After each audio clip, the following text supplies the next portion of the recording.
The woman's horse arrived with one rein snapped and ice crusted through its mane.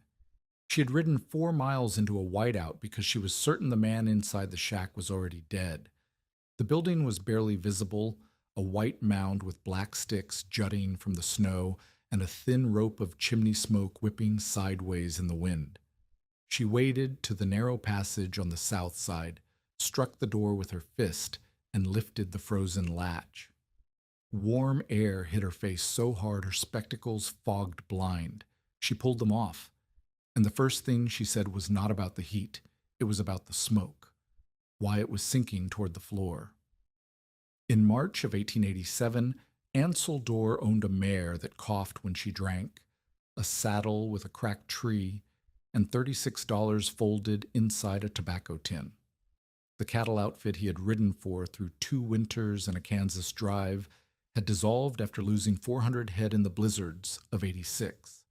His final wages came partly in coin and partly in the form of the mare herself, a bay named Pip who had once been quick, but now carried the stiffness of too many cold nights on picket lines. The outfit's foreman had handed him the rope and said, "She is worth more than what I owe you, but nobody else wants her." Ansel's parents were dead. His sister had married a clerk in St. Paul and written once to say she would never set foot on open prairie again. There was no bunkhouse waiting, no family house with a spare room, no employer looking for a 31-year-old horsebreaker with 2 stiff fingers on his left hand where a rope had crushed them against a snubbing post during a drive in '84. The fingers still closed but would not straighten fully, and in cold weather they ached from the second knuckle to the wrist. He had heard at the land office in Huron that a man named Poole had abandoned a claim 14 miles north, relinquished his entry after 1 winter, and walked to the railroad without bothering to sell the improvements. Poole had left behind a 12 by 16-foot board shanty, a box stove with a cracked but serviceable firebox, and roughly 1¼ cords of mixed cottonwood and elm stacked under a canvas that had blown half off. The filing fee was $10. The land agent commission was $2. Ansel paid both and signed his name with the hand that still worked properly. Free land. That was what the government called it. Ansel knew better before he reached the property. The Homestead Act required 5 years of residence and continuous improvement before a man could prove up and receive clear title. The 160 acres had not been empty before the government surveyed it. The Dakota bands and Lakota people who had known that ground for generations had been removed by treaty, by force, and by hunger, a fact the land office did not mention and the filing paperwork did not acknowledge. Ansel did not dwell on it that morning, but he did not pretend the dirt beneath his boots had been waiting for him either. He reached the claim in the late afternoon. The shanty sat on a low rise with nothing between it and the north horizon except grass, a shallow drainage, and wind. The boards were rough pine, single thickness, nailed to a frame of cottonwood poles. Gaps between several boards on the west wall were wide enough to see daylight through. The door hung from leather hinges and would not close without lifting the bottom edge and pushing it sideways into the frame. Inside, frost left from the previous winter still rimmed the nail heads along the north wall, though the temperature outside was above freezing. The single window on the south side had glass, cracked in one corner but intact. The stove sat on a square of flat stones. The pipe rose through a tin collar in the roof that was loose enough to rattle when the wind hit. 1¼ cords of wood on the ground. At least 5 needed to survive a winter in an unbanked shanty. 6 if the cold ran long. $36 in his tin. 18 miles to dependable timber. 1 horse too tired to haul heavy loads day after day. 8 months before hard winter. No job waiting. No family taking him in. Abandoning the claim meant losing the filing fee, the improvements, and the last stake he had. He set his saddle on the floor, fed Pip a handful of oats from a bag that held maybe 4 more handfuls, and sat on the edge of the bunk while the wind pushed through the west wall and moved the hair on his forearms. Harlan Cressy arrived the next morning without being asked. Cressy was 62 years old, a carpenter who had built claim shanties, corn cribs, and a church vestibule in the Huron settlement. He had served as a wagon shop foreman in the Army before mustering out and following the rails into Dakota Territory. His hands were enormous, scarred across both palms, and he carried a folding rule in his coat the way other men carried a pipe. He did not introduce himself with pleasantries. He walked the shanty the way a man walks a horse he suspects is lame, slowly, pressing, testing every joint. He started at the west wall. He slid his folding rule into a gap between two boards and turned it sideways. The rule passed through without touching wood on either side. Single pine, Cressy said. No paper behind it, no lath, no second course. Your wind comes from the northwest 7 months out of 12, and this wall might as well be a sieve. He moved to the north wall and pressed his palm flat against the boards. He held it there for 5 seconds and pulled it away. Cold all the way through, there is no dead air in this wall. Every bit of heat your stove makes, the wind takes off the other side before it can do you any good. He looked up at the roof. Thin boards beneath a single layer of tarred felt that had already begun to curl at the edges. He tapped the felt with his knuckle, and a fine dust of dried tar fell onto his sleeve. Your ceiling is your worst surface. Heat rises. Yours goes straight through these boards and that scrap of felt into the sky. You might as well stand outside and set your money on fire. He crouched and looked at the floor. The planks sat on joists above bare ground. No perimeter banking, no straw, no earth piled against the base. Cold air moved freely beneath the floor, and Ansel could feel it through his boot soles. Cressy stood and pulled out his rule again, though he did not measure anything. He held it between his hands like a man holding a hymnal he did not intend to open. You need another layer of boards on the outside walls, he said, building paper between, lath on the inside. A proper ceiling, poles, paper, and hay above a cloth liner. Earth banked to the window sills, and wood. 5 cords at minimum. 6 would be safe. Even salvage lumber for the walls would run you more than $100, and you have not got $100. 36, Ansel said. Then you have not got walls. Cressy folded his rule and tucked it away. And you have not got time. Every week you sit here deciding what to do is a week closer to November. By October, the ground is frozen, and anything you have not built by then is something you will suffer for. He walked to the stove. The firebox was cracked along one seam, but the draft still pulled, and the pipe, despite its loose collar, drew smoke upward more than it leaked it sideways. Cressy opened the door, looked inside, and closed it. This stove and that south window are the only things worth keeping, he said. Everything else is against you. He moved toward the door. His eyes caught the small canvas bundle on the bunk, Ansel's few possessions from the cattle outfit, and among them, visible through the open flap, a small paper packet. The packet was creased and stained, and across its face in faded ink it read, Russian Giant Sunflower. It had been his mother's.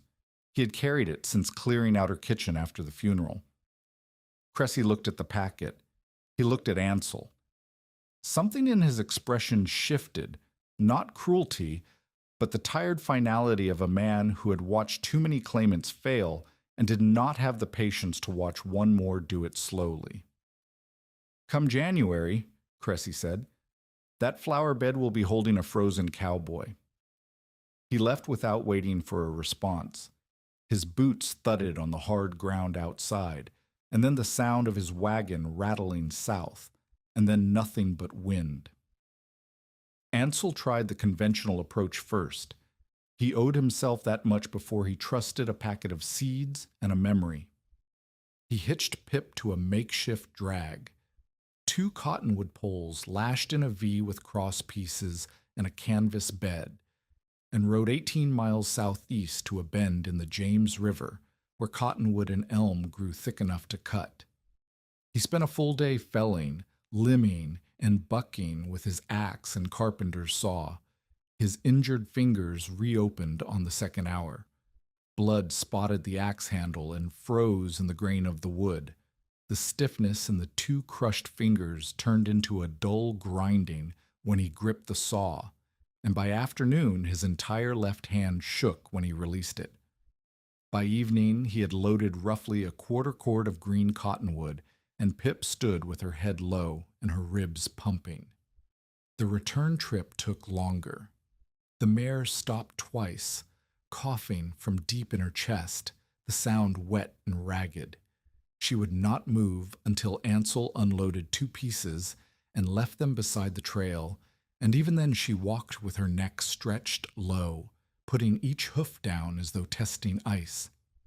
He reached the claim at midnight with less than he had cut and a horse that would not eat. He calculated while Pip drank from the trough. 1 trip. Almost a full day gone. A quarter cord returned, maybe less. To reach 5 cords, he would need to make the trip 20 times at minimum, and each trip ground the mare down further. By the 4th or 5th trip, she might refuse to pull. By the 8th, she might be dead. And a dead horse did not just mean the end of hauling. It meant no way to reach Huron, no way to plow even a small garden, no way to move anything heavier than what he could carry on his back. He made the trip twice more over the following week. The second time, Pip's cough worsened and she lost weight visibly. Her hip bones stood higher each morning.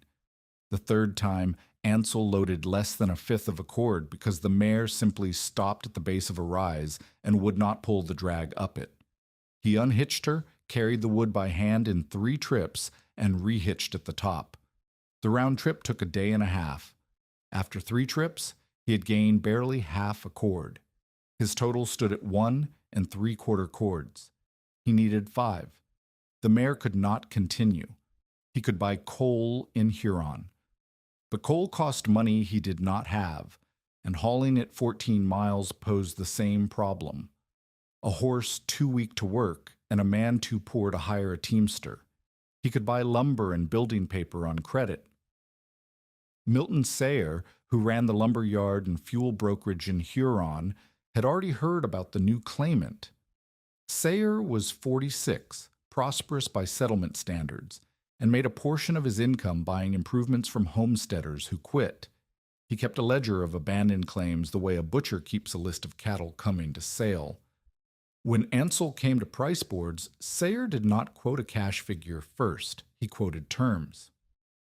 "I will extend you materials on a chattel note," Sayer said. He stood behind a counter stacked with hardware catalogs and sample shingles. His shirt was clean and his nails were trimmed, the hands of a man who sold labor rather than performing it. Lumber, building paper, and 2 cords of seasoned wood. The note is secured by your horse and tools. 60 days to first payment. If you miss 1 payment, I collect the collateral. "The horse is how I haul anything," Ansel said. "Then you had better not miss a payment." Sayer smiled the way a man smiles when the arithmetic has already been settled and the other party has not yet noticed. Ansel refused.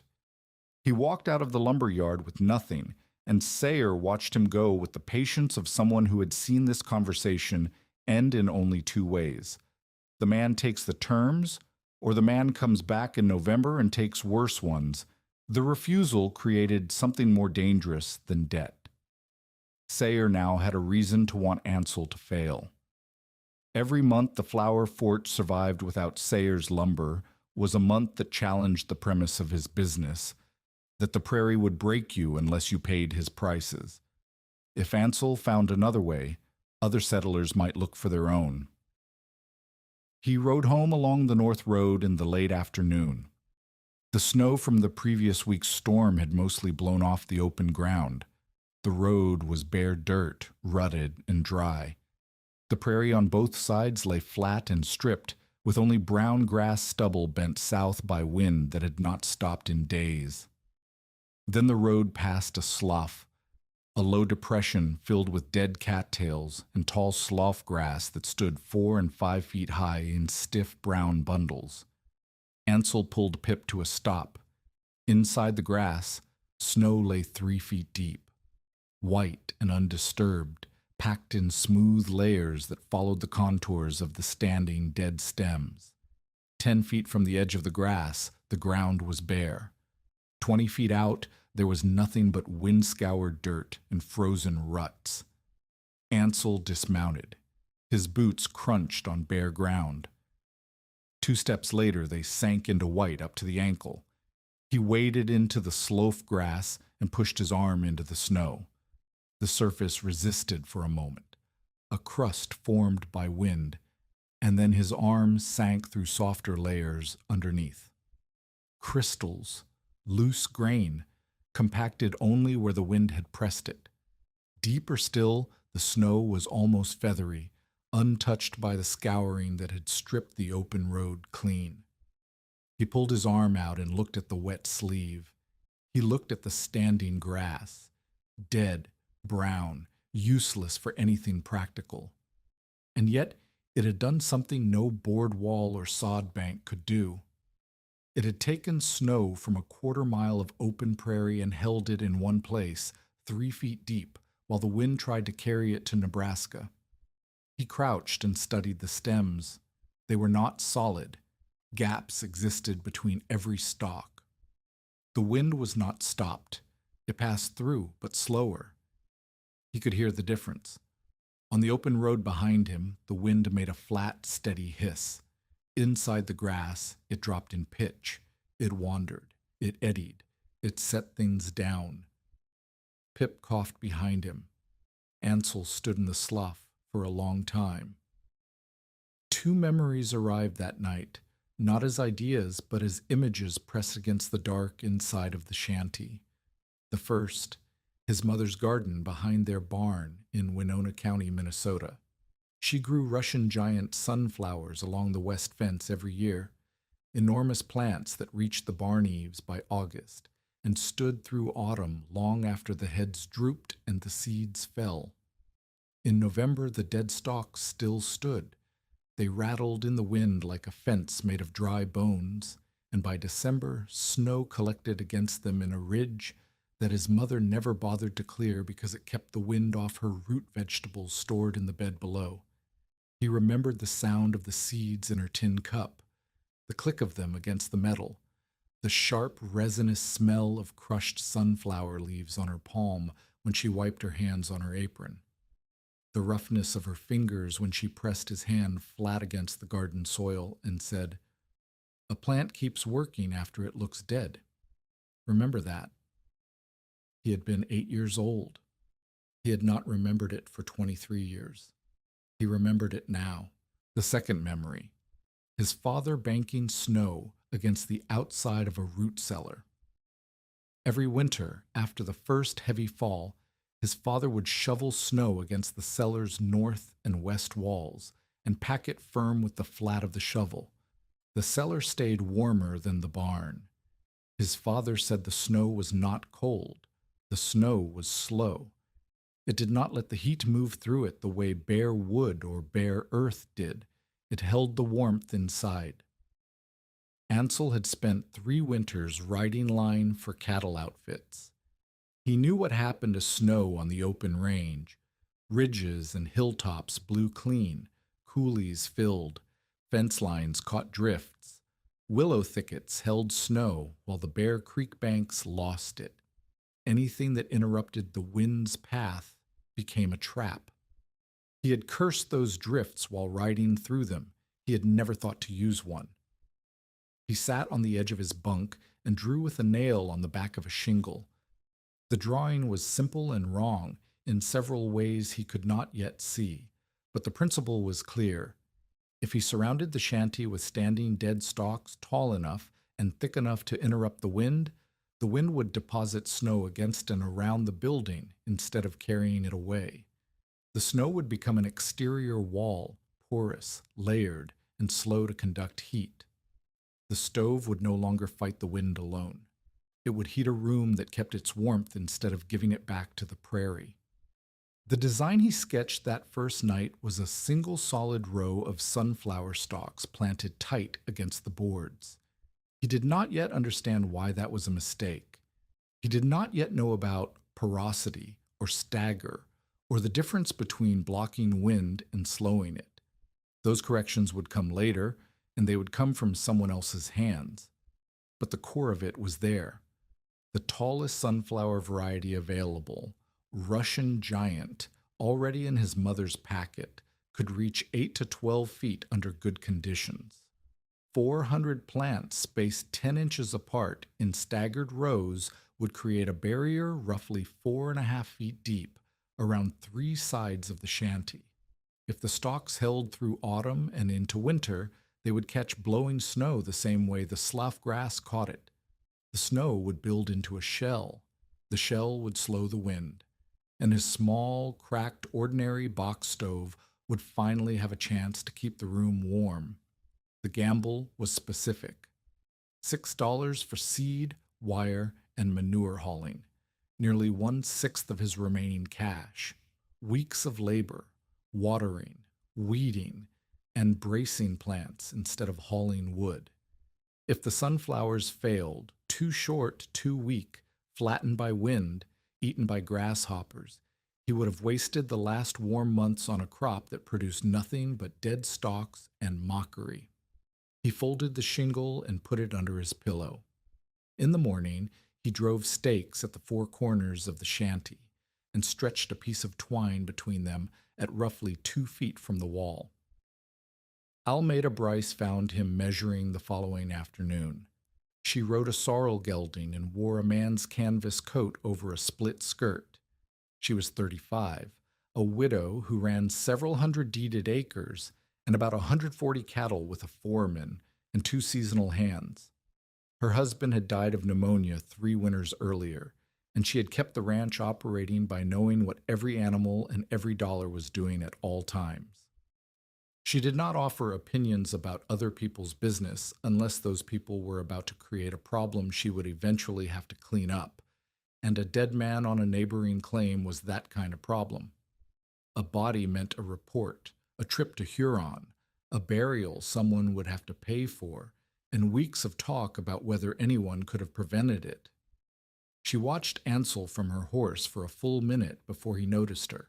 He was on his knees driving a stake into the hard ground with the flat of his axe head, his injured left hand wrapped around the stake's top, his right hand swinging.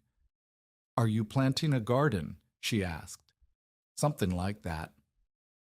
"You have 1 horse that looks like she will not last until July. You have barely 1.5 cords of wood under a canvas that is already half gone. I can see daylight through your west wall from the road, and you are on your knees measuring flower beds." Ansel stood. His knees were wet from the ground. His hand was bleeding again, slow, dark blood from the reopened knuckle. "They are not flower beds." "Then what are they?" He told her. He explained it the way he understood it, which was, at that point, incompletely. The slough grass and the snow. His mother's sunflowers standing through November, his father's root cellar, and the principle that snow slowed heat the way a thick coat slowed cold. The dead stalks catching wind, the wind depositing snow, the snow becoming a wall that did not cost $100 in lumber. Almeda listened without interrupting. When he finished, she looked at the stakes, at the shanty, at the bare prairie stretching north, where nothing broke the wind for 14 miles, and at the sky, which was the pale, empty color of a plate scraped clean. "You are spending your last spring moisture on flowers," she said. "You're spending your only planting season on a windbreak that might not stand through October. You're betting that enough snow will fall in exactly the right place to bury a house that is already falling apart. And if you are wrong about any single part of it, you will have no wood, no money, no horse, and no time to fix it. I know the risks. Name them. Drought kills the plants before they reach height. Wind flattens them before snow comes. Snow collects too far from the wall, or buries the door, or does not come at all. And if all three go right, if the flowers grow, and the wind cooperates and the snow lands where you want it, you still need a stove that does not crack apart in January. You still need wood to burn. You still need a roof that does not leak meltwater onto your head. I know. Then you know this is not a plan. It is a guess dressed up in stakes and twine. It is the only guess I can afford. Almeida turned her horse. She did not say goodbye or wish him luck. She said, I will not let a man freeze because I did not say anything. Then, almost to herself, and I will not be the one to dig you out come spring. She rode south toward her ranch, and Ansel drove the next stake into the ground. The settlement found out within a week. A freight driver named Oakes, who hauled supplies between Huron and the farms north of Lake Byron, slowed his wagon as he passed Ansel's claim. He counted the stakes aloud, 1, 2, 3 rows of them ringing the north, west, and east sides of the shanty. And then he counted the strings Ansel had stretched between them. He scratched his jaw, looked at Ansel standing with a bucket in each hand, and drove on without a word. When he reached Huron, he told the story at the feed store, and by the time the story had crossed the counter twice, the stakes had become a fence, and the fence had become a mystery, and the mystery had become a joke. By the end of the second week, the property had a name, the Flower Fort. At the general store, men wagered on what would destroy the sunflowers first. Cattle wandering through, grasshoppers, hail, the simple weight of their own flower heads pulling them over in a September gale. One man bet that Ansel would eat the seeds himself before winter and give up the whole idea. The storekeeper kept the wagers in a jar beside the tobacco and did not pretend it was unkind. A child, the daughter of a family 3 miles south, rode up to the claim on a pony and handed Ansel a wilted bouquet of wild asters. She asked, with what sounded like genuine curiosity, whether he planned to heat his stove with yellow petals. Ansel thanked her for the flowers and said nothing about the rest. The mockery had an edge that went deeper than amusement. A man on the prairie was expected to haul wood, build walls, bank earth, and endure. These were the things that kept you alive, and everyone knew the cost. A man who planted flowers instead was not just foolish. He was refusing to do the work that proved he deserved to survive. His neighbors saw it as an insult to the effort they had already made, every cord they had split, every wall they had chinked, every night they had fed a stove in the dark. Milton Sayer made the sharpest cut. He rode out to the claim with a wagon carrying sample boards, a roll of building paper, and 2 kegs of nails. He set the wagon where Ansel could see it from the rows and waited with his arms folded. I brought what you need, Sayer said. Same terms as before. Chattel note, your horse and tools, 60 days. Same answer as before. Sayer climbed down from the wagon and walked to the edge of the nearest row. He looked at the stakes and the strings. He looked at the dark spots of turned earth where Ansel had begun pressing seeds into the ground. Let me tell you something, Dorr. He used the name the way a man uses a debtor's name, with ownership already implied. A man who freezes in an ordinary shack is unfortunate. Everybody understands that. The winter is hard, the wood runs out, the cold wins. Nobody blames him. But a man who plants flowers instead of fixing his walls, Who spends his last money on seed instead of lumber, that man is responsible for what happens to him. If you die out here in January, it will not be the weather that killed you. It will be your pride. Sayer let the words settle. He was not shouting. His voice was level, reasonable, the voice of a man explaining why a loan was in your best interest. I will leave the offer open until August, he said. After that, I will need the stock for men who intend to survive the winter. He climbed back onto the wagon.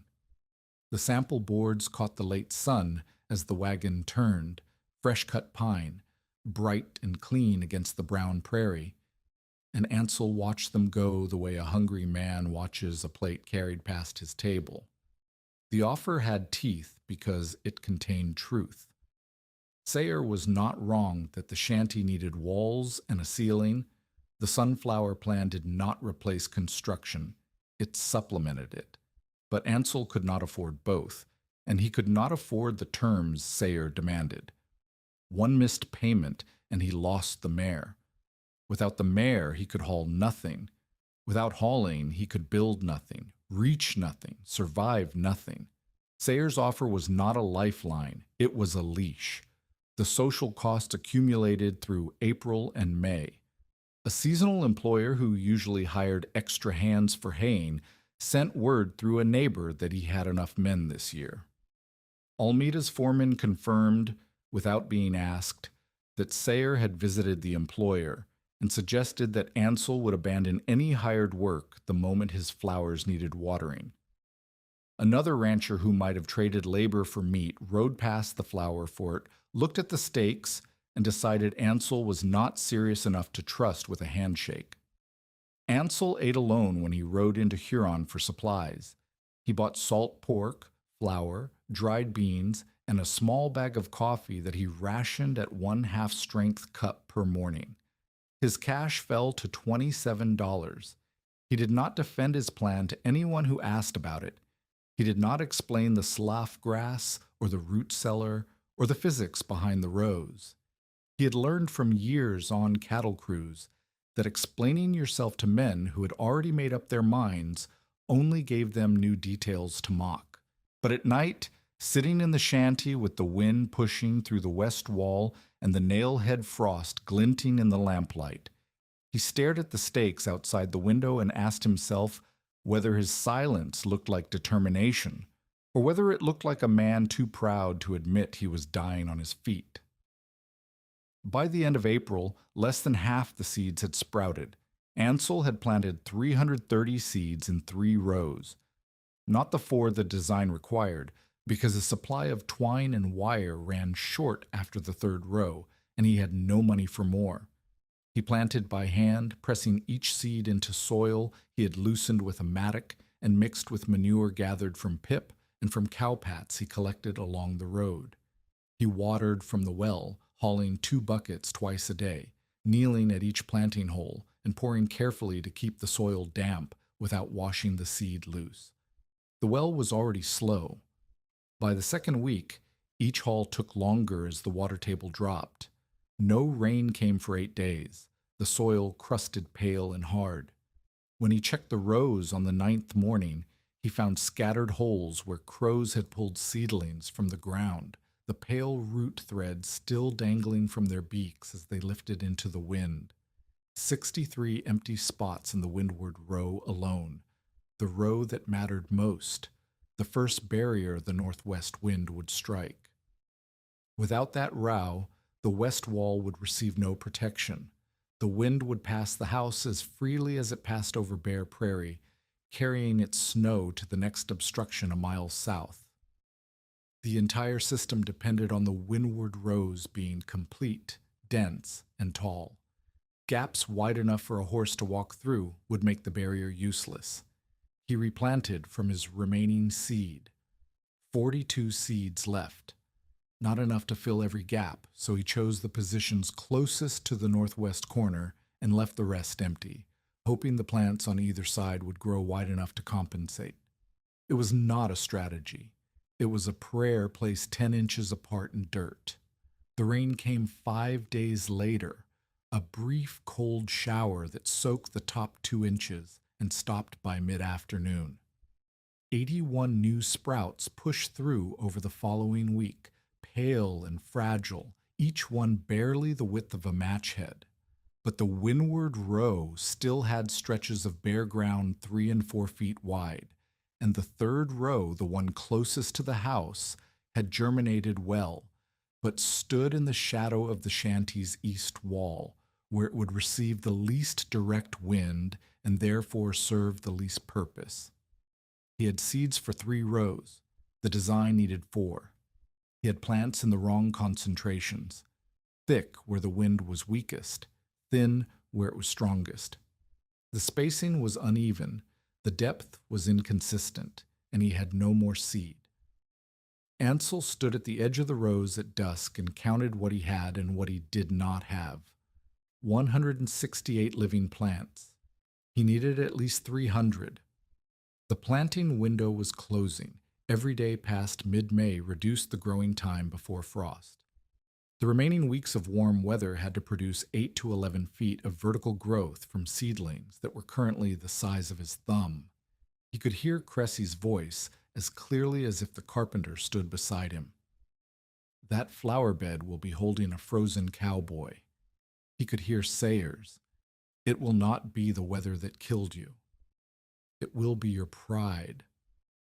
He could hear Almeida's, which cut deepest because it contained no malice and no motive. This is not a plan. It is a guess dressed up in stakes and twine.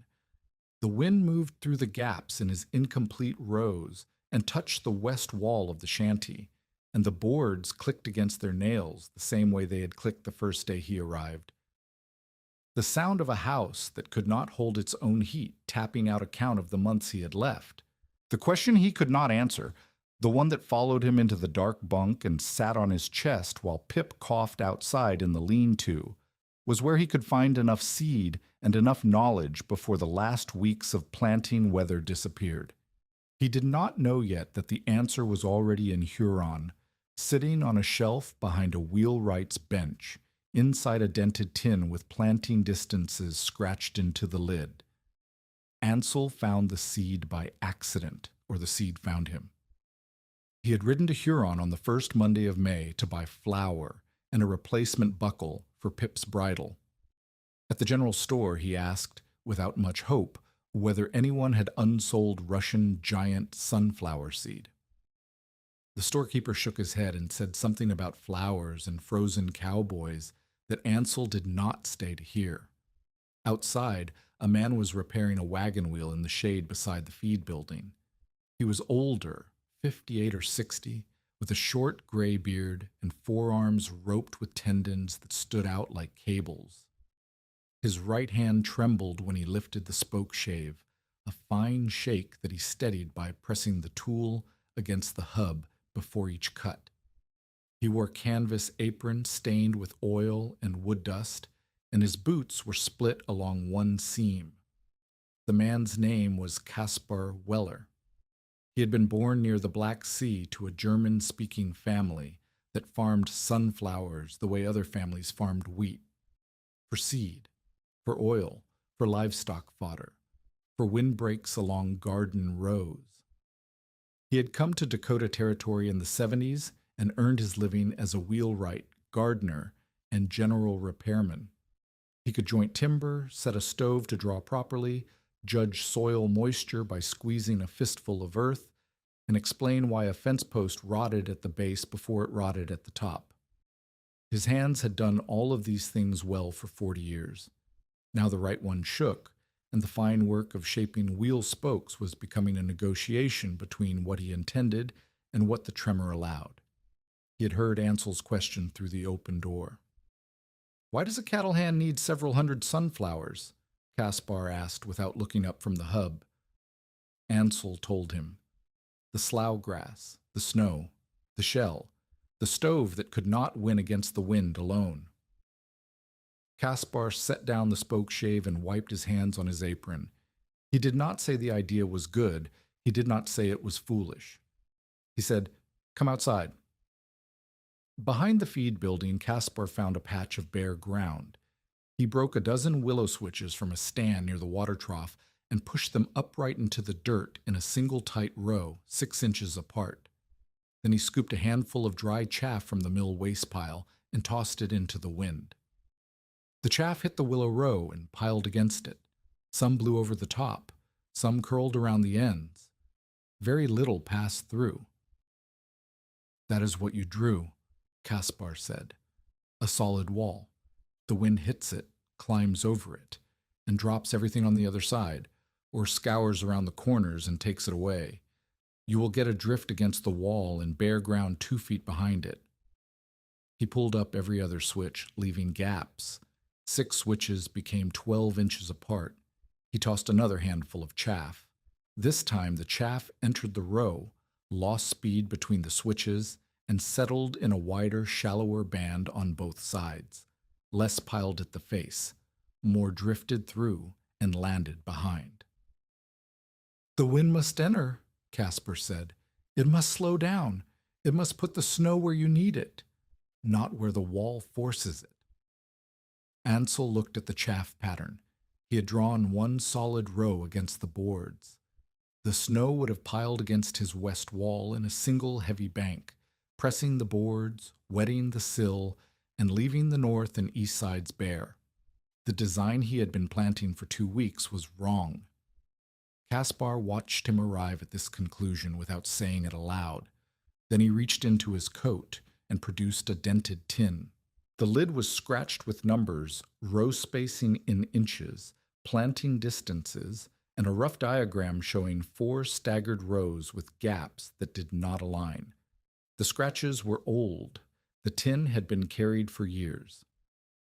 4 rows, Caspar said. Staggered. The gaps in the first row line up with the stalks in the second. The wind enters the first row, slows in the second, slows further in the third, and deposits most of its load before it reaches the fourth. Your house sits behind the 4th row, not against it, behind it. How far behind? 2 feet at the nearest row, 4.5 feet at the outer row, far enough that the snow does not press your boards, close enough that the shell still wraps the building. He opened the tin. Inside, nested in cloth, were several hundred seeds, dark, fat, striped, and dry. Russian giant, saved from his own garden every autumn for more than a decade. Caspar did not offer them. He held the tin open and said, "Show me that you understand why the solid row fails." Ansel pointed to the chaff piled against the tight switches. "The snow has nowhere to go except against the wall. It builds pressure. It melts against the warm boards. The meltwater rots the sill, and the wind goes over the top and keeps scouring the other sides." Caspar closed the tin and handed it to him. But Caspar refused to discuss snow until the house could hold heat. He arrived at the claim 2 days later with a handcart containing strips of tarred building paper, a bundle of narrow laths, a bag of cut nails, a pot of clay, and a length of stovepipe tin. He walked the shanty the same way Cressy had, pressing walls, testing the floor, examining the chimney collar. But where Cressy had catalogued failures and left, Caspar catalogued failures and picked up a hammer. They started with the door. Caspar showed Ansel how to plane the swollen edge with the carpenter's saw laid flat, rehang it on new leather hinges cut from a worn-out belt, and weight the bottom with a strip of iron so it closed flush against the frame. When the door shut, the draft through the entrance dropped from a visible stream of dust to a faint whisper at the threshold. They moved to the west wall. Caspar cut strips of tarred paper and held them against the widest gaps while Ansel nailed laths across, sandwiching the paper between the lath and the board. Where the gaps were too narrow for paper, they packed twisted cloth soaked in clay. Caspar pressed each seal with his palm and held it while the clay set. When his right hand trembled too badly to hold steady, He braced it against the wall with his left and waited for the tremor to pass. Insulation cannot help a house that lets the wind walk through it, Caspar said. You can pile snow to the roof. If the air comes through the boards faster than the stove can warm it, you have built a cold room with a white shell. They repaired the stovepipe collar with a sleeve of tin and clay. They added a crude ceiling, poles laid across the top plates, building paper stretched over the poles, and dry prairie hay from a stack Ansel had cut in the nearest slough, piled above the paper until it was 8 inches thick. The room grew darker with the ceiling in place, but when Ansel lit the stove that evening, the difference was immediate. Heat that had risen straight through the roof now pooled beneath the hay ceiling and spread across the room. The nail heads on the north wall still carried frost in the morning, but the interior felt less like standing outside with a roof over your head. They banked earth against the floor perimeter, shoveling dirt against the exposed foundation from the outside, packing it firm, but leaving the timber sill visible at several points so Ansel could check for moisture. Caspar insisted on the inspection gaps. The sill is the first thing that rots, he said. If you cannot see it, you cannot save it. The draft stopping took 4 days. When it was finished, the shanty was still a 12 by 16-foot box with single thickness walls, but it was a box that held air. The stove's heat no longer vanished through every crack before it could warm the room. The improvement was not dramatic. It was foundational, the difference between pouring water into a bucket and pouring water through a sieve. On the 5th day, they replanted. Caspar brought his tin of saved seed and combined it with what remained of Ansel's mother's packet. They had enough for approximately 420 plantings. Caspar laid out the 4 staggered rows using stakes and twine, measured the spacing with a notched stick, and showed Ansel how to place 2 seeds at every weak point. The corners, the spots where crows had already pulled seedlings, the northwest arc where the windward pressure would be greatest, and thin to the strongest plant after germination. Do not trust every seed, Caspar said. Trust the row. If one dies, the row still stands. If you plant only one at each spot and it fails, you have a hole that lets the wind through unchanged. They worked on their knees for 3 days. Caspar's right hand shook too badly to press seeds into the soil with precision, so he measured, and Ansel planted. The work fell into a rhythm. Caspar moving the notched stick, calling the distance, Ansel pushing 2 seeds into each hole, covering them, pressing the soil flat with his palm. By the end of May, 360 seedlings were visible, pale green shoots standing an inch above the dark soil, trembling in the wind like a congregation of very small, very uncertain flags. By mid-June, 325 remained. Cutworms had taken some. Dry soil had taken others. But the rows were filling. The staggered pattern was becoming visible from the road. 4 lines of green, each offset from the one before it. The gaps between stalks in one row blocked by stalks in the next. By early July, the average height was 34 inches. The plants were drinking hard from the well, and Ansel hauled water 4 times a day, his shoulders aching, his hands cracked from the rope, the 2 stiff fingers on his left hand swelling by evening so badly that he soaked them in cold water before he could close his fist. Then the dry spell hit. 10 days without rain. The soil turned pale and hard. Lower leaves yellowed and curled. 3 plants in the outer row wilted flat against the ground and did not recover. Ansel began hauling wash water and stable runoff, anything wet rather than draining the well faster than it could refill. He carried slop buckets from Pip's lean-to and poured them at the base of the weakest plants. The smell was sharp and sour, and the liquid was barely water, but the roots drank it. Caspar did not panic.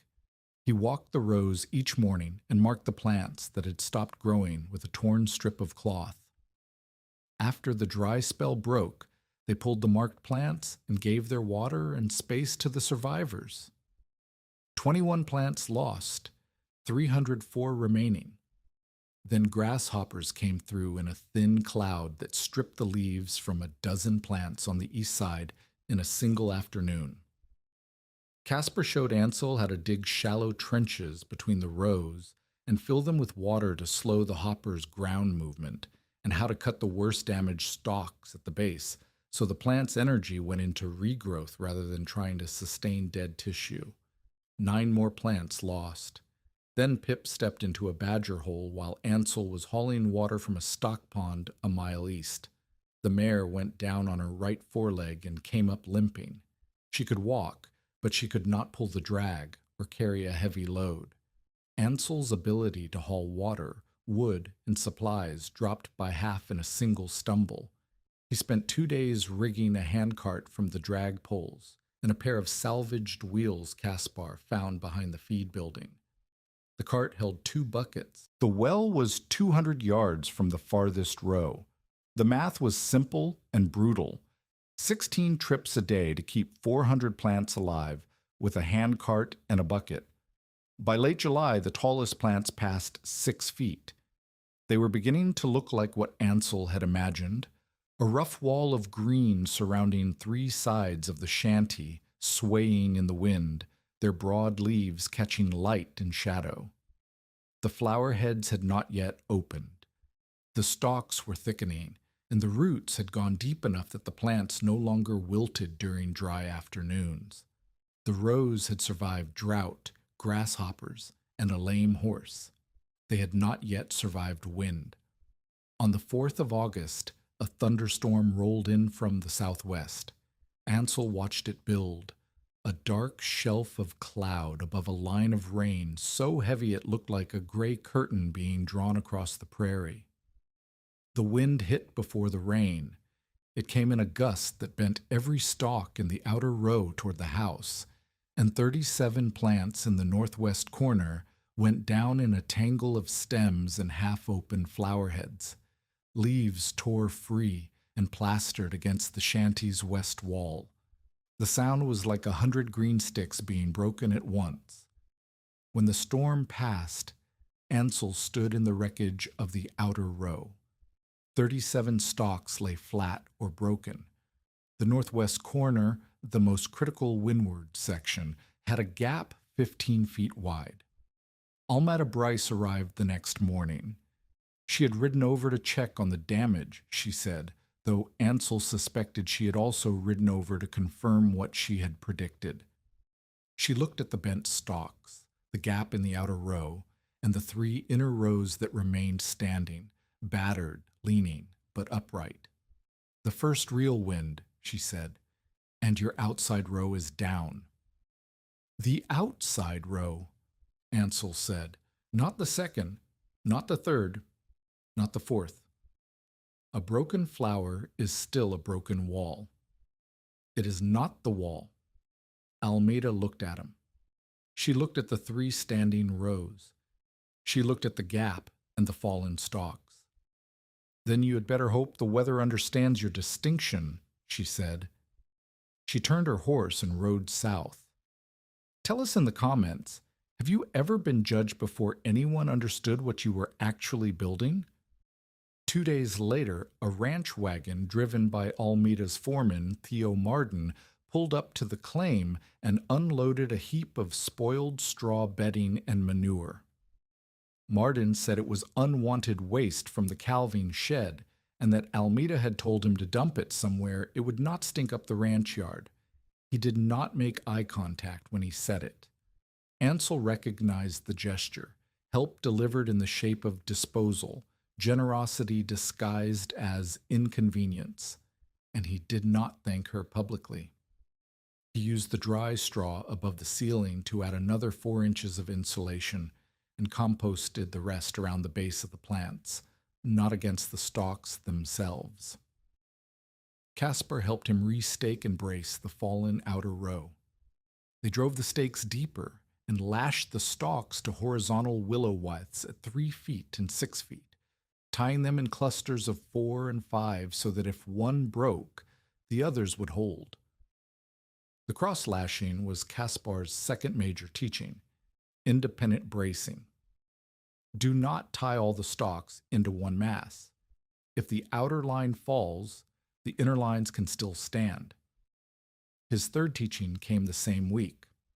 They cut the ripened seed heads, heavy plate-sized discs that drooped on thick necks and caught the wind like sails.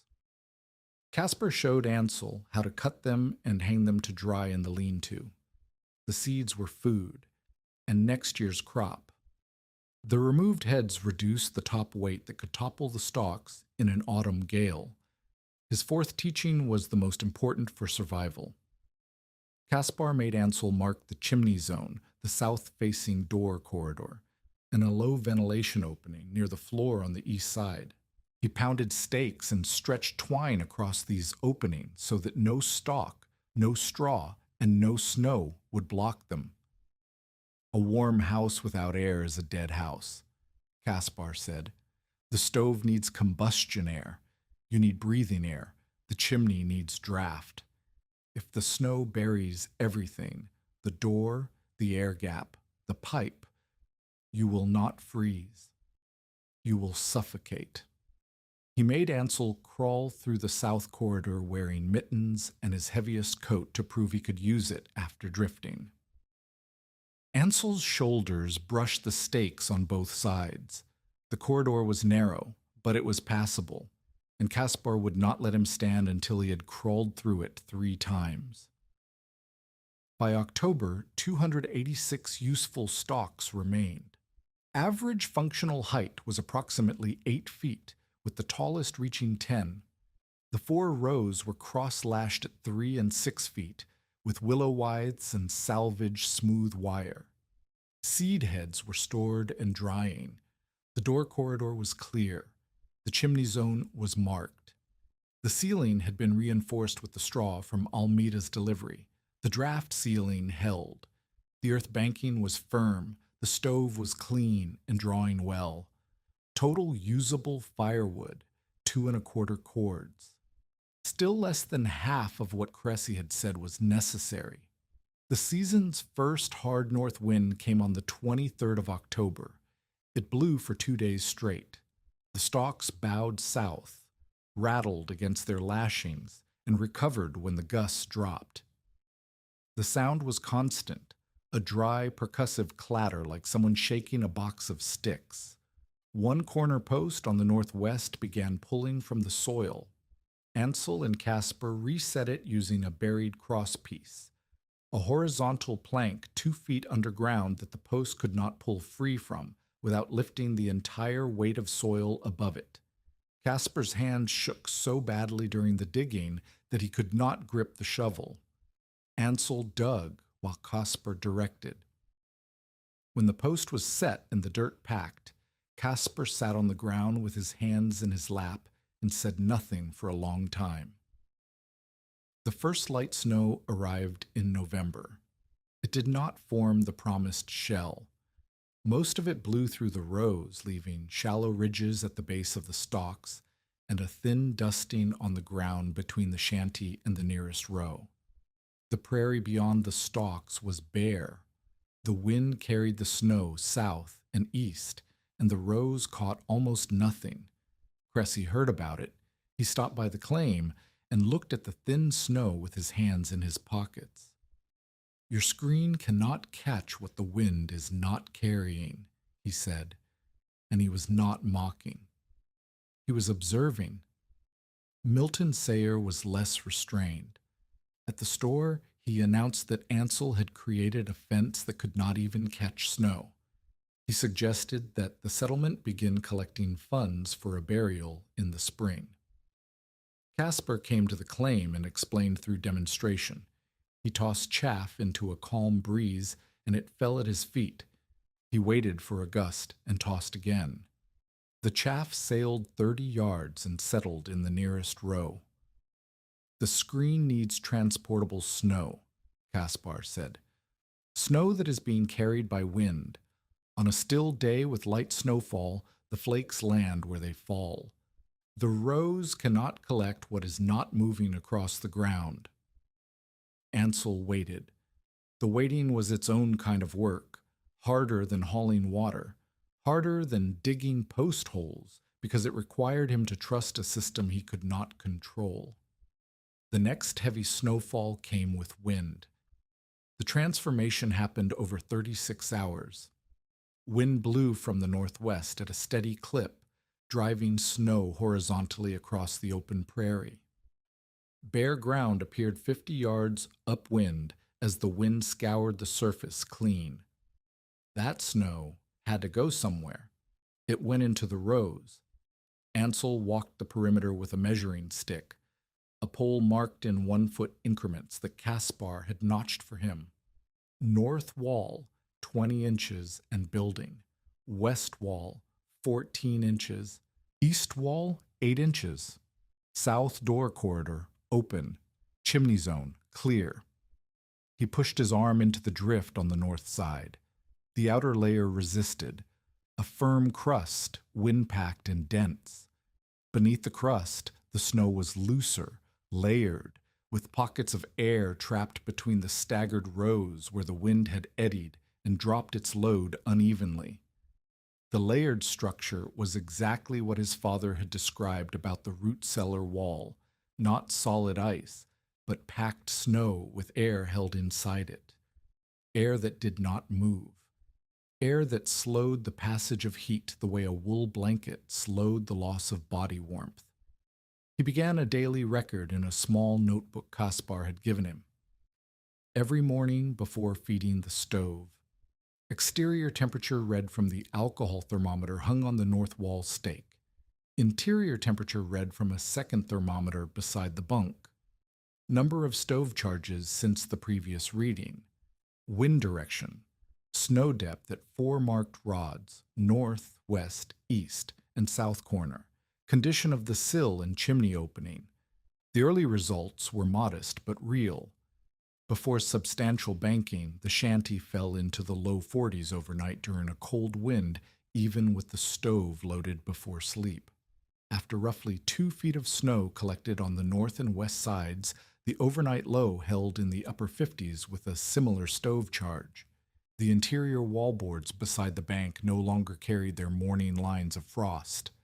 The difference was not the temperature of the snow. The difference was the absence of wind pushing through every remaining crack and joint, carrying heat away faster than the stove could replace it. The roof remained the principal cold surface. Snow collected on it unevenly, and the hay ceiling above the poles did most of the work. The floor was warmer where the earth banking held, and colder near the door. These were story measurements, early data, not proof. The system had not yet faced its real test. Caspar found dampness along one sill during a mild spell in late December. Meltwater had crept beneath the snowbank on the west wall and wicked into the wood.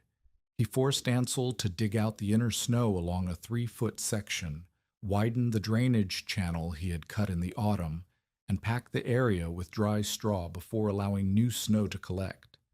The repair took half a day and cost a section of insulating shell that took a week to rebuild. Cressy was not wrong, Caspar said while they worked. Snow against thin boards can damage a house. The spacing and drainage are not improvements to the design. They are the design. Without them, this is just a shack buried in a drift. In early January, the weather moderated. Daytime temperatures rose above freezing. Meltwater dripped from the eaves and ran down the inside of the snow shell, darkening it, softening it. The north side held firm. It faced away from the sun and stayed cold. But the west side shrank 2 inches in 3 days. Ansel worried that the shell would collapse into slush before severe cold returned. On the morning of January 12th, 1888, the air felt strangely warm. Birds that had been silent for weeks moved between the dead stalks. Water dripped from every south-facing surface. The sky was pale and high, and the horizon clear. Caspar came to the claim at mid-morning. He had ridden in from a job near Lake Byron and stopped because the barometric glass at the store was falling, and it had not stopped falling for 6 hours. He stood outside the shanty and looked north. The horizon was clean. The wind was mild, almost warm from the south. "When did the glass start dropping?" Ansel asked. "Before dawn." "And the wind has been south all morning." "Yes." They both knew what a falling glass and a south wind meant in January on the northern plains. The warm air was being pushed ahead of something colder, something that was still beyond the horizon, something that was coming fast. Pip knew before they did.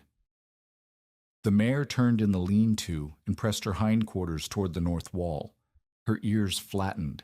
She refused to eat. At 11:20, the northern horizon disappeared, not gradually, the way a cloud bank builds and spreads. It vanished, replaced by a dark wall that stretched from one edge of the sky to the other, a boundary between the world they could see and a world that had been erased.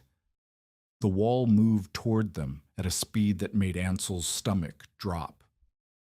"Get the horse inside," Caspar said. He was already moving. They did not have time.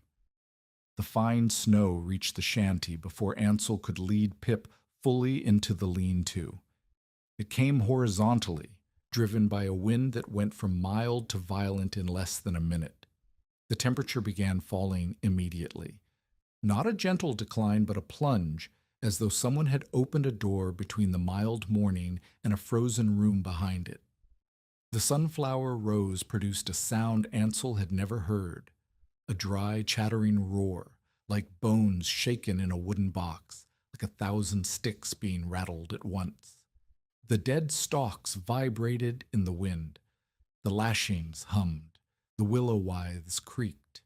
The first horizontal snow entered the outer row and vanished into the gaps between the stalks. By noon, the wind was screaming.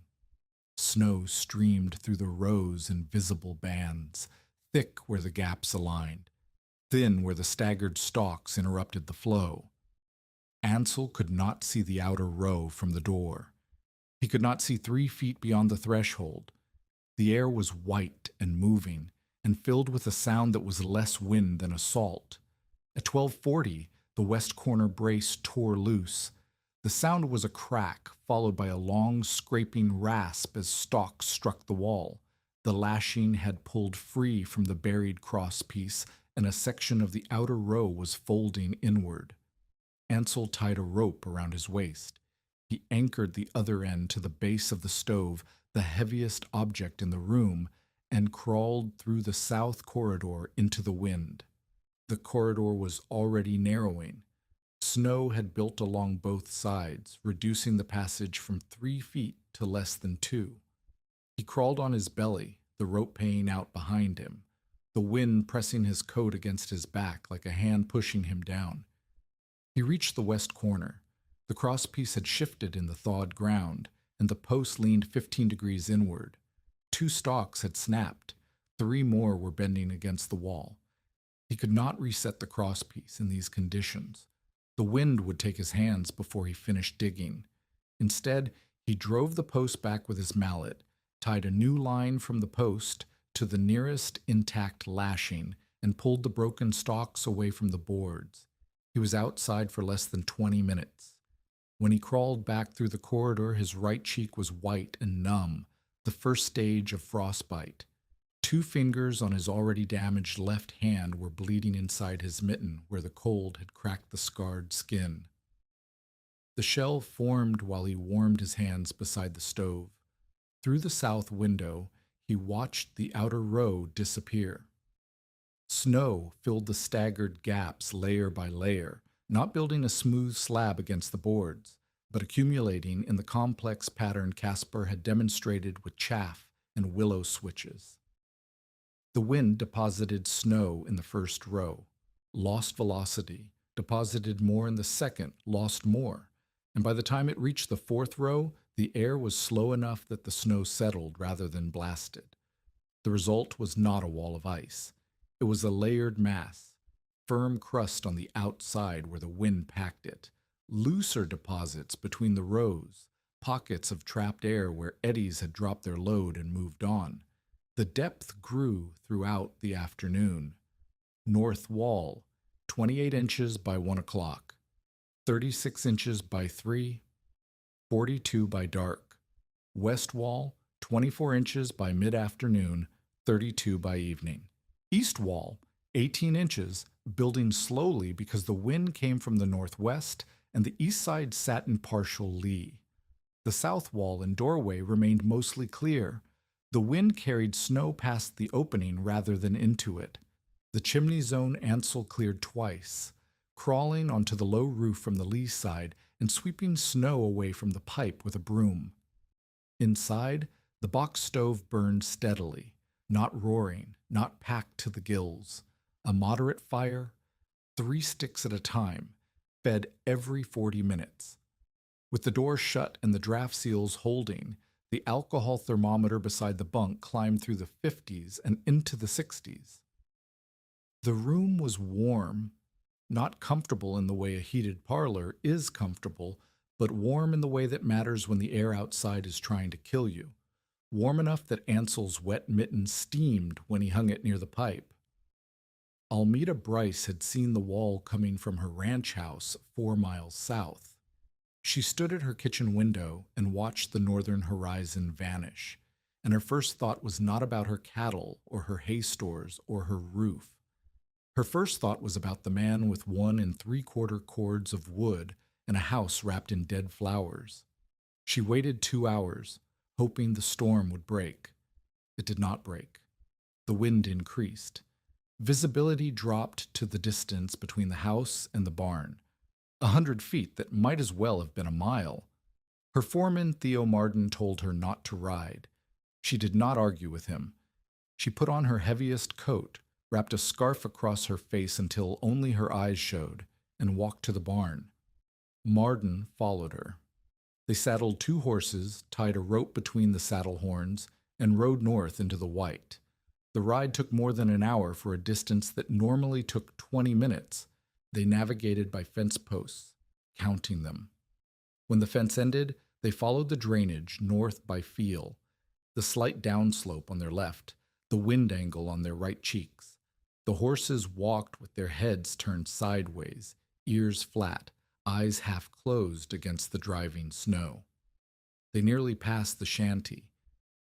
The building had become a white mound with only the roof peak, the chimney, and the upper tips of sunflower stalks visible above the drifts. The chimney was smoking. Almeda saw the thin gray stream whipping sideways in the wind and turned toward it. She dismounted and waded through hip-deep snow to the south corridor. The passage was open, but narrower than she expected, barely wide enough for her shoulders. She struck the door with her fist. The latch was rimmed with ice. She lifted it, put her shoulder against the boards, and pushed. Warm air rolled over her face. Her spectacles fogged instantly. She stood in the doorway, blind, feeling the heat pour over her like water from a pail. She pulled the spectacles off and wiped them on her scarf. The room came into focus. Ansel Dorr was kneeling beside his bunk in a collarless cotton undershirt with his sleeves pushed above his elbows. Sweat had darkened the cloth along his spine. Beside the bunk, the alcohol thermometer's red line stood between 73 and 76 degrees. The stove was burning, a small fire, not a roaring one. 3 split sticks lay on the hearth beside a half-empty water pail. Almeda's first words were not admiration. "Where is the smoke going?" She had noticed it before she noticed the warmth. The smoke hanging lower in the room than it should have, a faint haze near the ceiling that meant the chimney draft was weakening. Ansel looked up. He had not expected anyone. His face was flushed from heat, not cold. and his damaged cheek was beginning to blister where the frostbite from his repair crawl had thawed. "The low air gap," he said. He was already moving. "The snow has covered it." The fresh air passage. A gap near the floor on the east wall, covered by a hinged board, had been buried. The stove was burning its way through the oxygen in the sealed room, and the chimney's draw was weakening because there was not enough incoming air to replace what the fire consumed. The smoke that should have gone up the pipe was beginning to leak from the seams. If you are invested in this story, subscribe and stay with us, because the warmest place on that prairie is about to become their only line back through the storm. Ansel and Theo Martin dug out the east air gap from inside, pushing snow away from the hinged board until cold air rushed in and the chimney draft snapped back to full draw. The smoke cleared within minutes. The stove roared briefly and then settled as Ansel damped it down. The ventilation failure was the system's most dangerous flaw, and it had surfaced within the first 6 hours. A completely buried house could stay warm and kill its occupants with carbon monoxide before they understood what was happening. Kaspar's teaching, mark the chimney, door, and air gap, and never let them close, had been theoretical until that moment. Now it was a rule written in the haze that had been settling toward Ansel's lungs. Then Almeda looked at her hands. She had ridden without gloves for the last quarter mile because her fingers had been too numb to hold the reins with them on. Her horse had arrived with a broken rein. The leather had snapped when the animal pulled sideways in a gust. She had tied the remaining rein to the shanty's south post, but she realized now that only 2 horses stood in the lee of the building. Theo had brought 2 horses. Almeda had brought 1, 3 horses total. But 4 people worked at the Bryce Ranch during winter: Almeda, Theo, and 2 seasonal hands. One of the hands was 16-year-old Ellis Quaid, who had been sent that morning to check an outer bunch of cattle 2 miles east of the ranch before the storm hit. Ellis had not returned. "How long ago?" Ansel asked. "He left before the wall came. 3 hours at least." 3 hours in a blizzard that had dropped visibility to nothing and temperatures into territory that killed exposed flesh in minutes. If Ellis had dismounted for any reason, a fallen horse, a fence to open, a moment of confusion about direction, he could be anywhere within a 2-mile radius, and anywhere within a 2-mile radius in these conditions meant nowhere anyone could find him. Ansel fastened 3 ropes together, his own, Theo's lariat, and a length of hemp from the lean-to, and tied one end to the stove base inside the shanty. The combined length was roughly 120 feet, not enough to reach 2 miles, but enough to search the lee side of the building, where the drift curled away from the southeast corner and created a sheltered zone that the wind could not fully penetrate. He crawled out the south corridor with the rope paying out behind him. Almeda followed 10 feet back, holding the rope with both hands, her head down against the wind. They moved southeast along the drift edge, where the snow was shallower and the wind broke against the mass of the shell before reaching them. At 90 feet, the rope pulled taut. Ansel stopped. He could see nothing. The air was white in every direction. He shouted Ellis's name, and the wind tore the sound apart before it traveled 20 feet. He pulled himself along the drift edge, feeling with his boots, kicking through the snow at the base of the drift where a body might have fallen and been covered. At 100 feet, the drift curved away from the building, and the shelter ended. The full force of the wind hit him broadside and pushed him 2 steps east before he caught himself. His boot struck something that was not snow. He dug. Almeda reached him and dug beside him. They found Ellis Quaid partly buried where the drift curled away from the southeast corner, lying on his side with his coat open, one mitten gone, and his bare hand pressed against his chest. His hat was gone. His face was gray. His eyes were open, but he was not looking at anything. When Ansel shouted his name from a foot away, Ellis moved his lips, but no sound came. They dragged him back along the rope. Ansel pulled. Almeda guided. The 100-foot crawl back to the shanty took 15 minutes. By the time they pushed Ellis through the south corridor and into the room, the thermometer had fallen from the 70s into the middle 50s. Every door opening, every blast of cold air through the corridor, stripped heat from the room faster than the stove could replace it. Ansel had less than half a day's split wood beside the stove. The remainder sat in the lean-to, partly buried, and accessible only through a narrow trench he would have to dig. The temptation was to fire the stove hard, pack it full, open the draft, and drive the temperature back up as fast as possible. Kaspar's teaching stopped him. Excessive interior heat would melt the inner layer of the snow shell and wet the boards. The system worked because the stove produced moderate, steady warmth that the shell prevented from escaping. Overfiring would damage the insulation from the inside. They worked in sequence, the way Caspar had taught Ansel to approach every problem. One step, then the next, then the next. They stripped Ellis's wet outer clothing and wrapped him in dry blankets from the bunk, layering slowly rather than packing tight. They warmed flat stones near the stove, not against it, where they would overheat, but 6 inches away, and placed them along his torso and thighs. Ansel reopened the east air gap and propped it with a stick so the draft stayed clear. Theo dug a narrow access trench to the lean-to and brought in an armload of split wood, enough for 6 hours. They monitored 3 things simultaneously: Ellis's breathing, the sill for running water, and the south corridor for closure. Every 30 minutes, Ansel checked all 3 and recorded the interior temperature in his notebook. The thermometer recovered. 61 degrees by early evening, 67 by the time the wind began to shift, 72 when Caspar pushed through the south corridor at nightfall.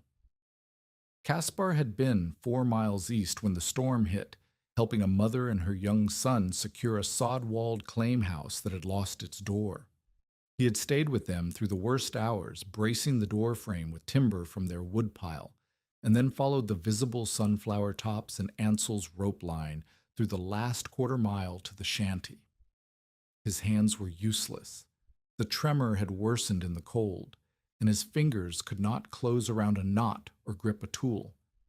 He stood inside the doorway and looked at the room, at the thermometer climbing through the 70s, at Ellis breathing under blankets, at Almeda kneeling beside the stove, at Ansel's sweat-darkened undershirt, and his face did something complicated that was not quite a smile and not quite grief.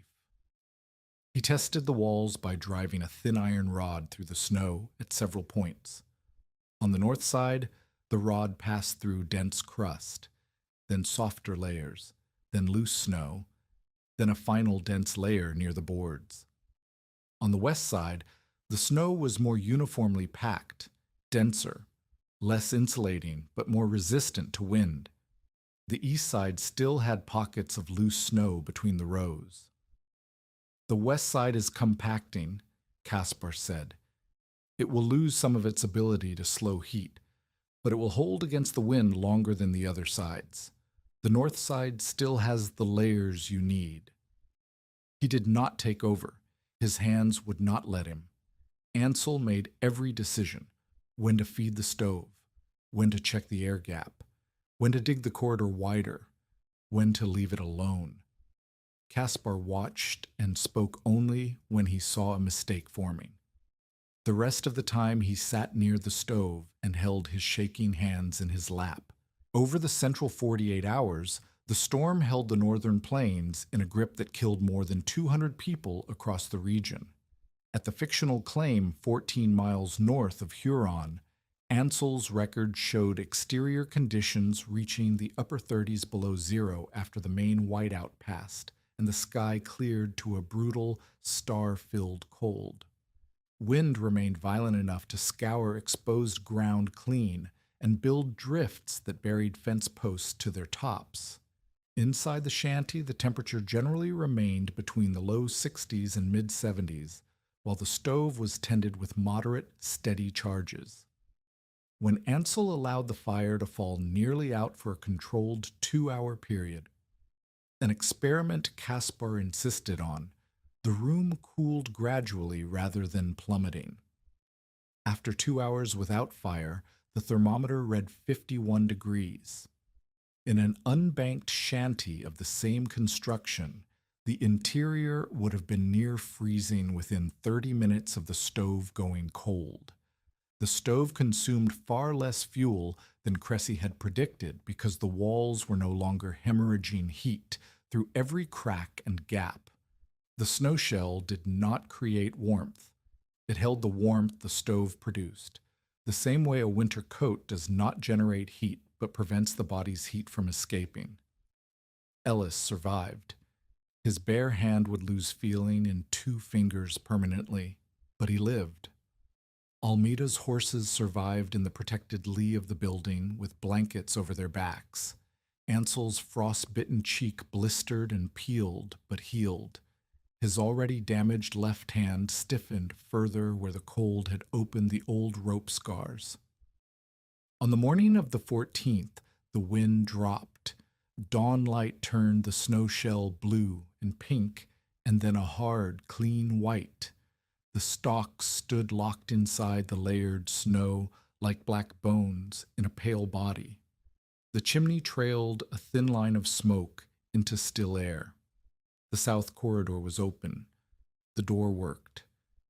Outside, the wind had stripped stretches of prairie almost bare, brown grass showing through a thin crust of ice. Fence posts a quarter-mile south stood buried to their crossbars. A neighbor's woodpile was invisible, and around Ansel's shanty stood a rough white mass 3 feet deep on the windward sides, held together by hundreds of black sunflower stalks, with a narrow path to the door and a clear circle around the chimney pipe. Ansel stood in the corridor and breathed air that was 37 degrees below zero. Behind him, through the open door, the room was 71 degrees. The distance between those 2 numbers was 3 feet of snow held in place by dead flowers. The shell had survived its test. But the thaw would come. Spring would come. And Ansel did not yet know whether the community would see a repeatable method or dismiss the entire winter as a lucky man's accident. The storm released the plains on the morning of the 15th. By the 16th, the road to Huron was passable on horseback, and the first reports came back. Families found alive in dugouts. Families found frozen in frame houses. A school teacher and 3 children dead between a schoolhouse and a farmstead, 200 yards apart. Livestock lost in numbers that would not be fully counted until spring. The children's blizzard had killed across the northern plains with an efficiency that had nothing to do with the severity of the cold and everything to do with the speed of its arrival. People who had been outdoors when the wall hit never found shelter. People whose shelters could not hold heat burned through their fuel in hours and then had nothing. Ansel's shanty stood inside its white shell. The chimney smoked. The door opened. The thermometer inside still read 68 degrees on the morning of the 16th, 3 days after the storm hit, with a moderate fire and roughly 3/4 of a cord of wood remaining. He had started the winter with 2 1/4 cords. Cressy had predicted he would need 5 to 6 for an untreated shanty. He had burned approximately 1.5 cords through the worst cold the territory had seen in living memory, and he still had fuel left. He wrote the numbers in his notebook and closed it. Then he sat on the bunk for a long time, looking at the wall boards beside the north snowbank. They were dry. The sill was dry. The ceiling hay smelled of smoke and warmth, but not of melt. The system had worked, and the system had nearly killed him when the air gap closed. He did not celebrate. He repaired the south corridor, checked every lashing on the stalks, dug out the lean-to entrance, and fed Pip the last of the oats he had been rationing since November. The mare ate standing in a sheltered pocket between the snow shell and the lean-to wall, her breath steaming in air that was still well below zero. She had survived, too, in the lee of dead sunflowers and packed snow, where the wind had not been able to reach her. Harlan Cressy came on the 19th of January. He did not announce himself. Ansel heard boots crunching on the packed snow outside the corridor, and then a knock, not on the door, but on the snow wall itself. Cressy was testing the density. He rapped with his knuckles in 3 places along the north face, then pressed his palm flat against the surface the way he had pressed it against the shanty wall 10 months earlier. Ansel opened the door. Warm air rolled into the corridor. Cressy stood in the narrow passage with his folding rule already in his hand. He did not say good morning. He said, "I want to measure." Ansel stepped aside. Cressy spent 40 minutes inside the shanty. He measured the room 12 by 16, as it had always been. He opened the stove and examined the firebox. He counted the remaining wood stacked beside the hearth and asked how much was in the lean-to. He looked at the ceiling, the poles, the paper, the hay, and pressed the wall boards at 12 points around the room, holding his palm flat for 5 seconds at each spot the way a doctor takes a pulse. He read the alcohol thermometer, 67 degrees. He asked what the stove charge had been, 3 sticks 40 minutes ago. He asked what the exterior temperature was. 14 below, by the thermometer on the north stake. He opened the notebook Ansel had been keeping and read the daily records. Exterior temperature, interior temperature, stove charges, wind direction, snow depth at 4 rods, sill condition. He read them slowly, running his finger down the columns, pausing at the entries from the 12th through the 15th. When he finished, he closed the notebook and set it on the bunk. He folded his rule and put it in his coat. He stood in the center of the room and looked at the north wall, where the boards were dry and the nail heads carried no frost. "I said the flowers would hold a frozen cowboy," Cressy said. "They did hold something, but it was the snow, not the man." He was quiet for a moment. Then he named the things that had worked, and he named them with the precision of a man who had spent 40 years understanding why buildings failed and succeeded. "You sealed the drafts before you added insulation. That is the first thing most men skip because they think the shell does the work. The shell does nothing if the air walks through the boards." He pointed at the lath and paper strips on the west wall. "That is not elegant, but it works." He pointed at the staggered rows visible through the south window, black stalks locked in white snow, 4 lines deep. "You did not pack the rows solid. The wind enters, slows, and deposits. A solid wall would have forced the drift into one mass against the boards and scoured the other sides bare. The spacing is what makes it function." He pointed at the south corridor and the chimney zone. "You left the escape and the combustion air clear. I've seen men bury their own doors with banking and then wonder why they cannot get out when the sill rots." He paused. "You nearly lost the air gap during the storm." "I did lose it," Ansel said, "for almost an hour." Cressy nodded. "That is the part that will kill someone if this spreads without the instructions." He moved toward the corridor. At the entrance, he stopped and looked back. "You did not prove me wrong, Dorr. I said you needed 5 cords and proper walls. You needed 5 cords and proper walls. What you did was find something that replaced part of the wall and most of the wood. It is not the same as what I said being incorrect. It is you finding an answer I did not have." He put on his hat and walked out through the corridor into 14 below air. Ansel heard his boots on the packed snow, and then the creak of his wagon, and then nothing.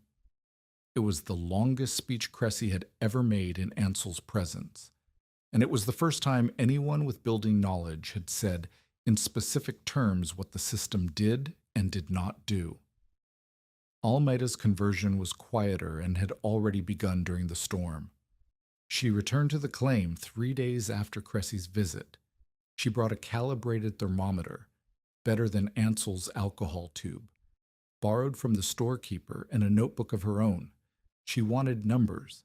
They spent an afternoon taking measurements. Interior temperature at floor level, 59 degrees. At bunk level, 67. At ceiling, 72. The stove had been charged twice in 4 hours. Outside, 11 below with moderate wind from the northwest.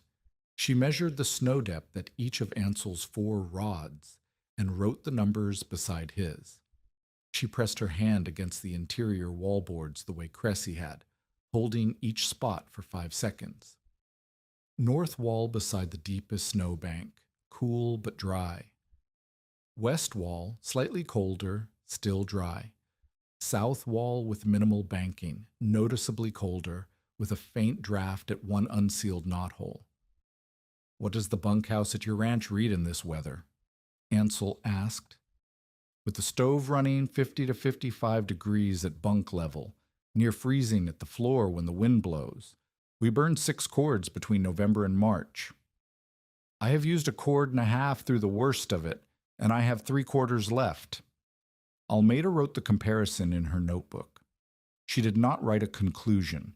She wrote 2 columns of numbers and drew a line between them. Then she asked the question that mattered more than any measurement: can it be repeated? Ansel told her what he knew and what he did not know. The method required tall, sturdy stalks, sunflowers, corn, or any vegetation that would stand through autumn and into winter. It required staggered rows with gaps, not solid walls. It required draft sealing on the building itself. It required clear ventilation. It required drainage at the sill. It required spring removal before meltwater damaged the wood. And it requires someone who understands why all of those things matter, Almeida said. Not just someone who piles stalks against a wall. Yes. She closed her notebook. She looked at the thermometer one more time. 68 degrees. The stove burning quietly. The wind audible outside but not inside. And she said, "I want to try it on the calving shed." It was not praise. It was not an apology for calling his plan a guess.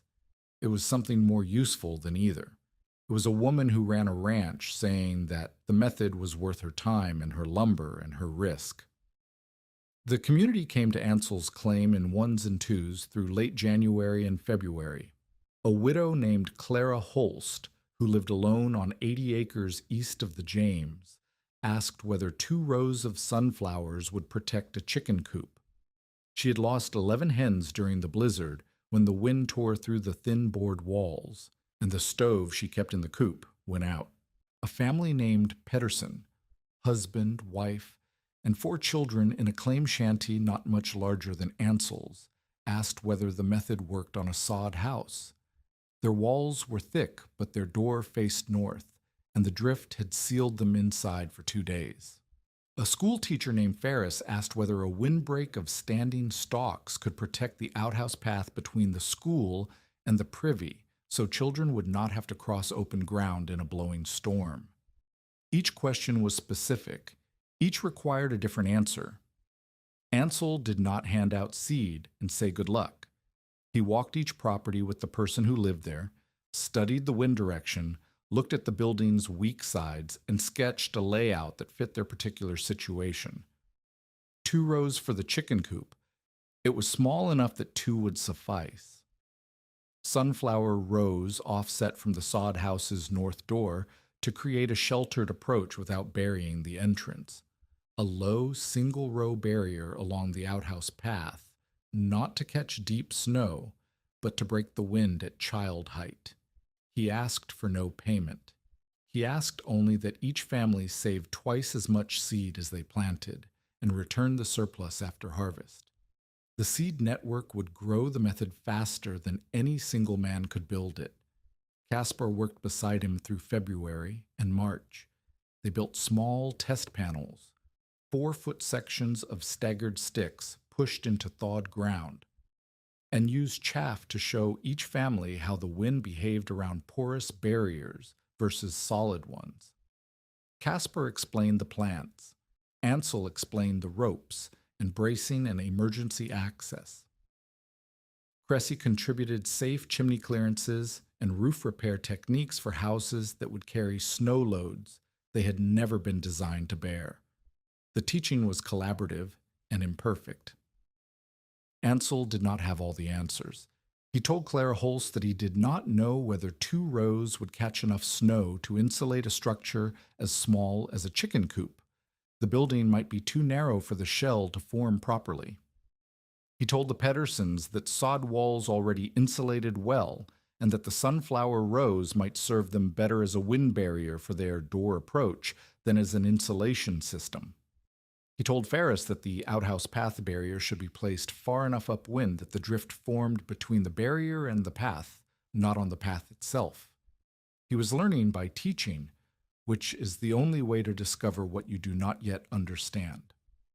Milton Sayre watched the community gather around the flower fort and recognized a threat. For 3 years, Sayre had operated on a simple equation. Settlers needed lumber and fuel. The prairie provided neither cheaply, and his prices reflected the gap between need and supply. The worse the winter, the better his business. Homesteaders who ran short in January paid whatever he asked in February, and those who broke entirely sold their improvements to him at pennies on the dollar. The system was not illegal. It was not even unusual. It was the arithmetic of scarcity, and Sayre had positioned himself at the center of it. Ansel's method threatened the arithmetic. If a man could reduce his fuel consumption by half using dead flowers and packed snow, he needed less of what Sayre sold. If the method spread, the entire settlement would need less. And if the settlement needed less, Sayre's leverage, the power to set prices, extend ruinous credit, and buy distressed claims, would weaken. He did not attack the method directly. He changed his approach. At the store, Sayre told anyone who would listen that the sunflower technique was dangerous. Snow against thin walls caused rot. Meltwater attracted vermin. Buried houses lost ventilation. A family could suffocate in their sleep. He cited the air gap failure during the blizzard, a detail he had learned from Theo Marden's account, as proof that the system was a death trap built by a man with no construction experience. He was not entirely wrong. The air gap failure had been real. The sill dampness in December had been real. The method did carry risks that conventional construction did not. But Sayre did not mention the precautions. He did not mention the drainage, the spacing, the ventilation openings, or the spring removal. He described the dangers without the safeguards, because the safeguards were what made the method work, and a working method was what he feared. Ansel heard the talk. He did not confront Sayre. He continued teaching, continued building test panels, continued walking properties. Every family he helped received the full set of warnings: chimney clear, door corridor open, air gap maintained, sill inspected, shell removed in spring. He wrote the warnings on a sheet of paper in block letters and asked each family to nail it inside their door where they would see it every time they opened the stove. The contest between Ansel and Sayre was not a confrontation. It was a race. Sayre spreading fear faster than Ansel could spread knowledge. In March, as the days lengthened and the snow began to settle, Caspar and Ansel entered the final phase of their work together. They spent long days walking the claims of families who had planted test rows the previous fall. 2 families who had managed short barriers of corn stalks, and one who had woven willow into a crude fence that resembled Caspar's stick demonstration more than Ansel's sunflower crib. The results varied. The cornstalk barriers had caught some snow, but were too short to build a deep shell. The willow fence had caught snow effectively, but was too solid. The drift piled against it in a single bank rather than distributing through layered rows. Each failure taught something. Caspar took notes in a small hand, his letters shaking with the tremor, but still legible. He drew diagrams showing the relationship between barrier height, porosity, and snow deposit distance.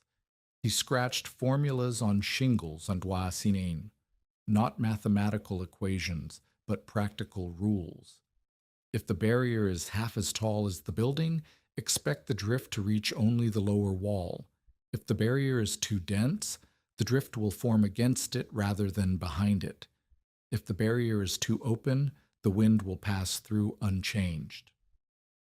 These evenings, the two of them sitting at Ansel's table with the stove burning low and the snow shell still holding on the north side, were the deepest hours of their partnership.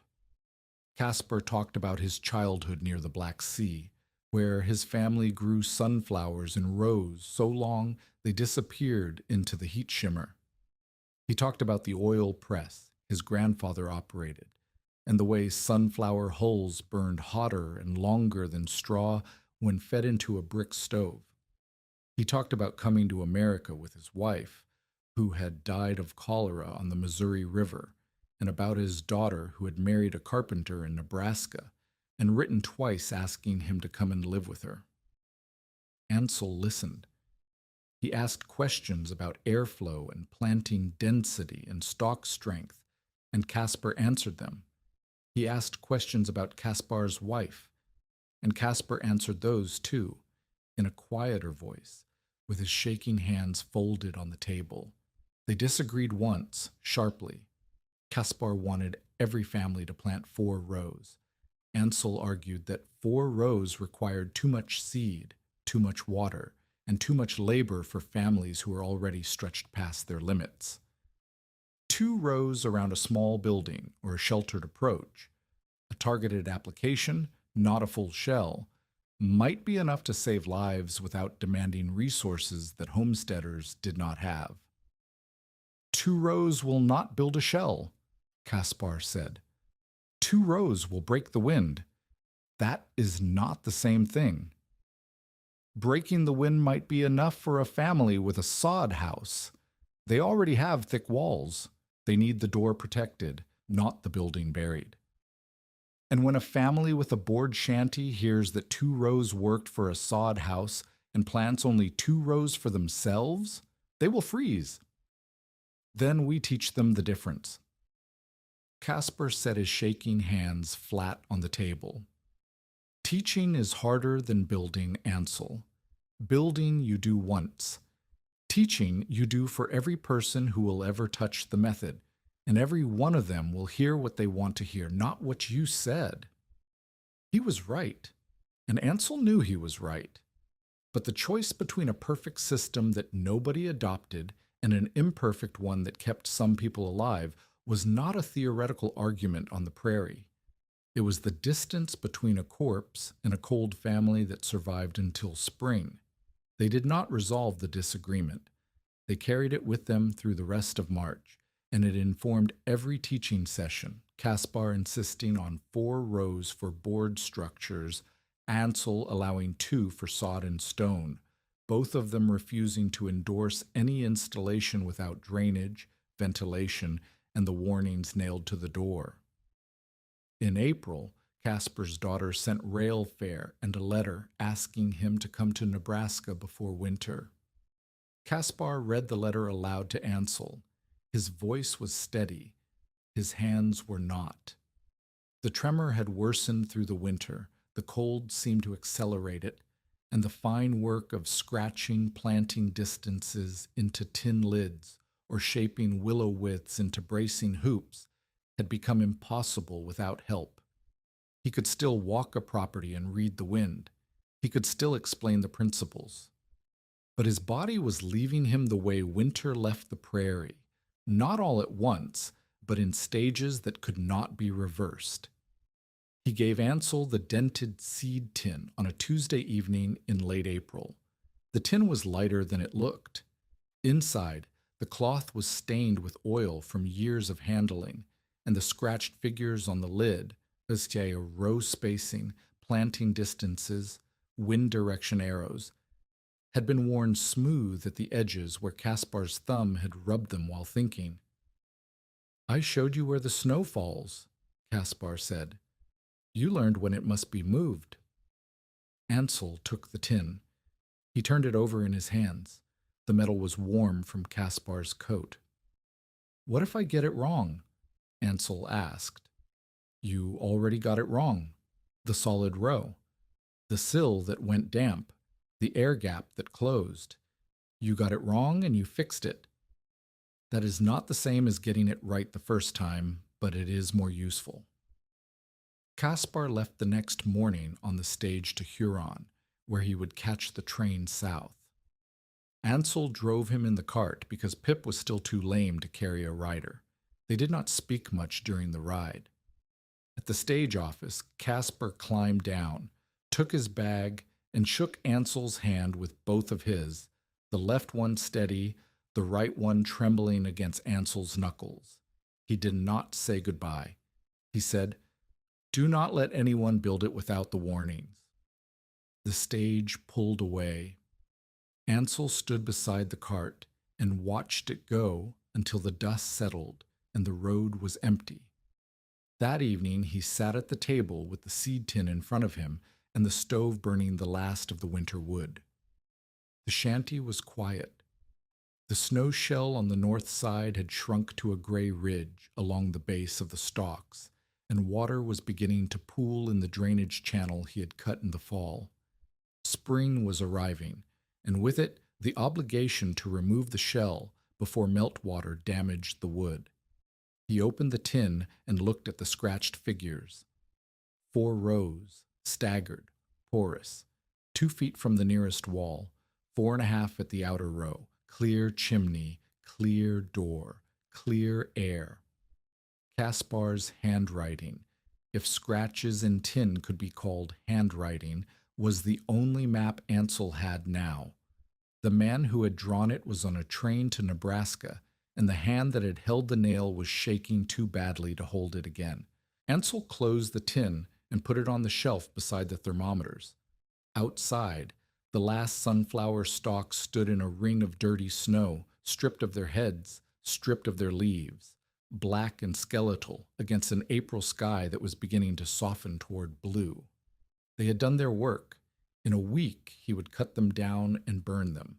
In a month, he would plant new seeds in the same arcs, using the same spacing, following the same scratched figures on the same dented lid. But first, he had to survive what Milton Sayre was about to do to the method. Sayre had changed tactics. He no longer said the sunflower system was dangerous. He said it was simple. In late March, he had begun selling bundles of cut sunflower stalks, harvested from a field south of town, with a printed instruction sheet that read, in its entirety, place stalks against building walls. Pack firmly. Snow will collect and insulate. No spacing, no stagger, no drainage, no ventilation warnings, no chimney clearance, no mention of spring removal, no distinction between board walls and sod walls, no acknowledgement that a solid barrier behaved differently from a porous one. The price was $2 per bundle, enough stalks to line one wall of a small building. Sayre sold 14 bundles before May. Caspar had warned Ansel before leaving. He has copied the visible object and discarded the principle. When those walls fail, he will blame the flowers, not himself. The first failures came during the spring thaw. A widow named Mrs. Geary, who had bought 2 of Sayre's bundles and packed them directly against the north and west walls of her claim shanty, found water running behind the stalk bundles as the temperature rose above freezing. The stalks held the snow in a single dense mass against the boards. No air gap, no drainage channel, No separation between the wet snow and the wood. Meltwater wicked into the sill and soaked the lower boards. When the temperature dropped again overnight, the wet wood froze, expanded, and bowed the lower wall inward by nearly 2 inches. A family named Tillotson had packed Sayers' stalks around 3 sides of their house. Their door, which faced north, was on the packed side. When the first heavy thaw came, refrozen meltwater created an ice ridge around the base of the door that sealed it shut. The family spent 4 hours chipping ice with a fire poker before they could open it. Sayers' own storage shed, which he had lined with leftover stalks as a demonstration, developed dark, wet patches along the lower wall boards within a week of the first warm spell. The sill was damp. The floor was damp. Mice had nested in the compressed stalks and chewed through a shelf support. These were exactly the failures Cressy had predicted 10 months earlier. Snow against thin boards, melting, soaking, freezing, damaging. Cressy had been right about the dangers. What he had not known was that the dangers were solvable. The spacing solved the pressure problem, the drainage solved the melt problem, the ventilation solved the suffocation problem, the spring removal solved the rot problem. Sayer had stripped away every solution and sold the danger by itself. The crisis landed on Ansel's doorstep on a Thursday in late April, when Mrs. Geary's neighbor rode to the claim and said the widow's north wall was bowing badly and she was afraid to sleep in the house. Ansel had no mentor to consult. Caspar was in Nebraska. Cressy was building a house 30 miles west. Almeida was calving. He had the seed tin, the notebook, and the memory of every correction Caspar had made to every mistake Ansel had committed over the previous year. He rode to Mrs. Geary's claim. Pip was sound enough for a light rider now, though she still favored her right foreleg on uneven ground, and found the situation worse than described. The north wall had bowed 3 inches inward at the base. The sill was soaked through. The packed stalks were a solid gray mass of wet vegetation and ice pressed against the boards with no air between them. The south wall, which had no stalks, was dry and straight. The solution was not complicated, but it required labor and judgment that Mrs. Geary did not have. Ansel organized her neighbor and a passing freighter into a work crew. They cut relief channels at the base of the packed stalks with axes, breaking the ice dam so that meltwater could run away from the wall instead of soaking into it. They pulled the stalks away from the boards in a 2-foot section around the worst bowing and propped the wall from inside with a timber brace. They left the north-facing snow where the boards were still protected and dry, and they removed the south-facing stalk bundles entirely because the sun was melting them fastest. It took a day. By evening, the wall was braced, the water was draining, and Mrs. Geary's sill was exposed to air for the first time since November. The wood was dark and soft in one section. It would need replacing before next winter.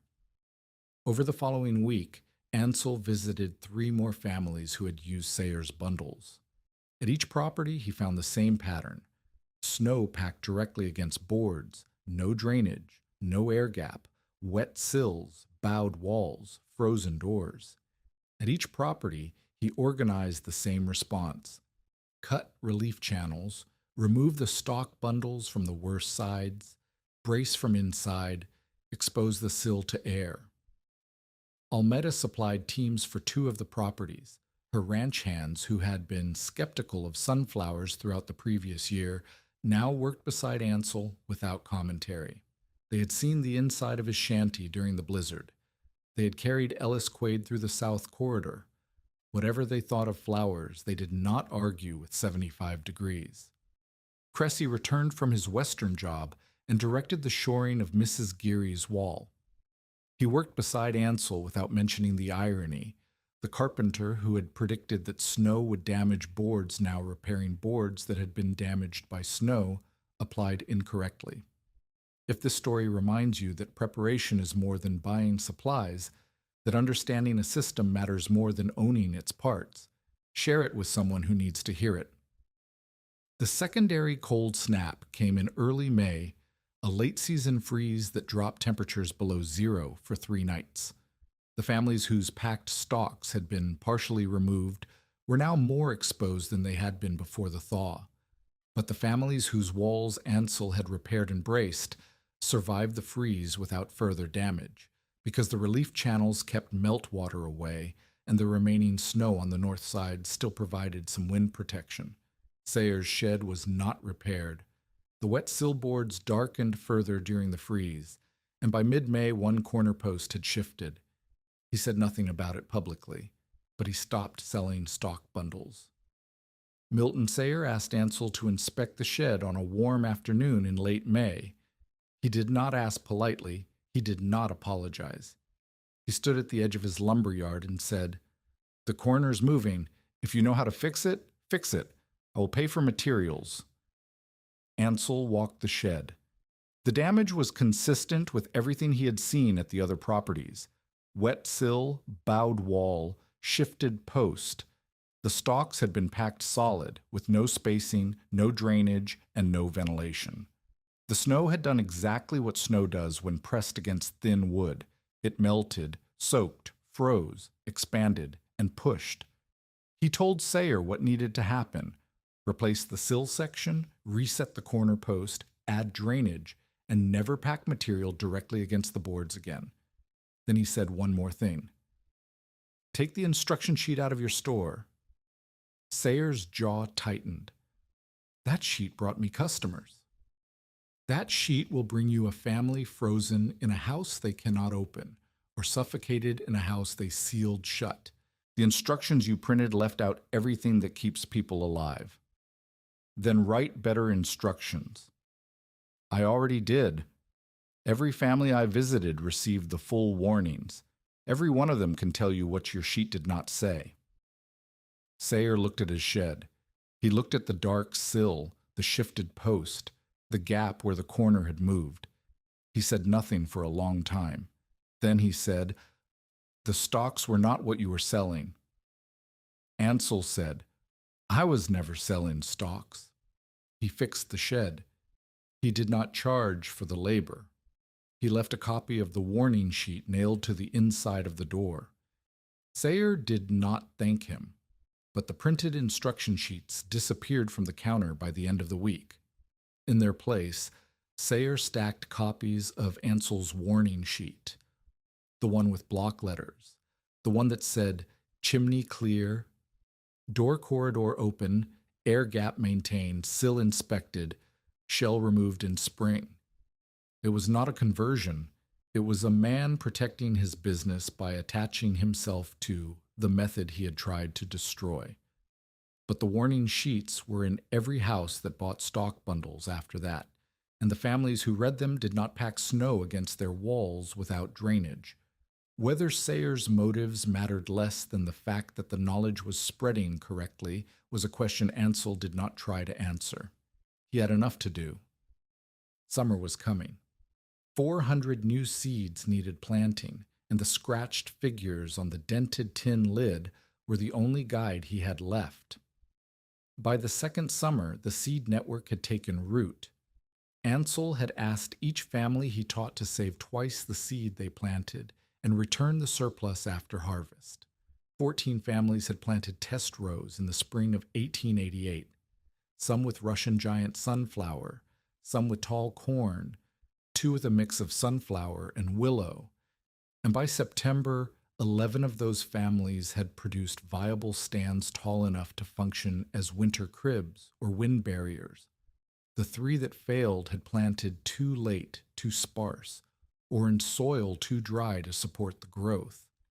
Each failure produced a lesson that Ansel recorded in his notebook beside the lesson it echoed from his own first year. The surplus seed came back in coffee tins, cloth sacks, and paper twists. Ansel sorted it on his table by variety and condition, discarding anything damaged or undersized, and redistributed it to new families who had heard about the method through the winter and wanted to try it themselves. By the autumn of 1888, the seed from Kaspar's original tin and Ansel's mother's packet had multiplied into enough stock to plant rows around 24 properties. He called the improved system a winter crib, not a sunflower house. The name mattered because it described the function rather than the material. A winter crib could be built from sunflower stalks, standing corn, willow, or any sturdy vegetation that reached sufficient height and maintained the correct porosity through winter. The principle was the same, regardless of the plant. Slow the wind, catch the snow, keep the snow off the boards, keep the door and chimney clear, remove the shell before spring melt. The second generation design incorporated every failure from the first year and every repair from the thaw crisis.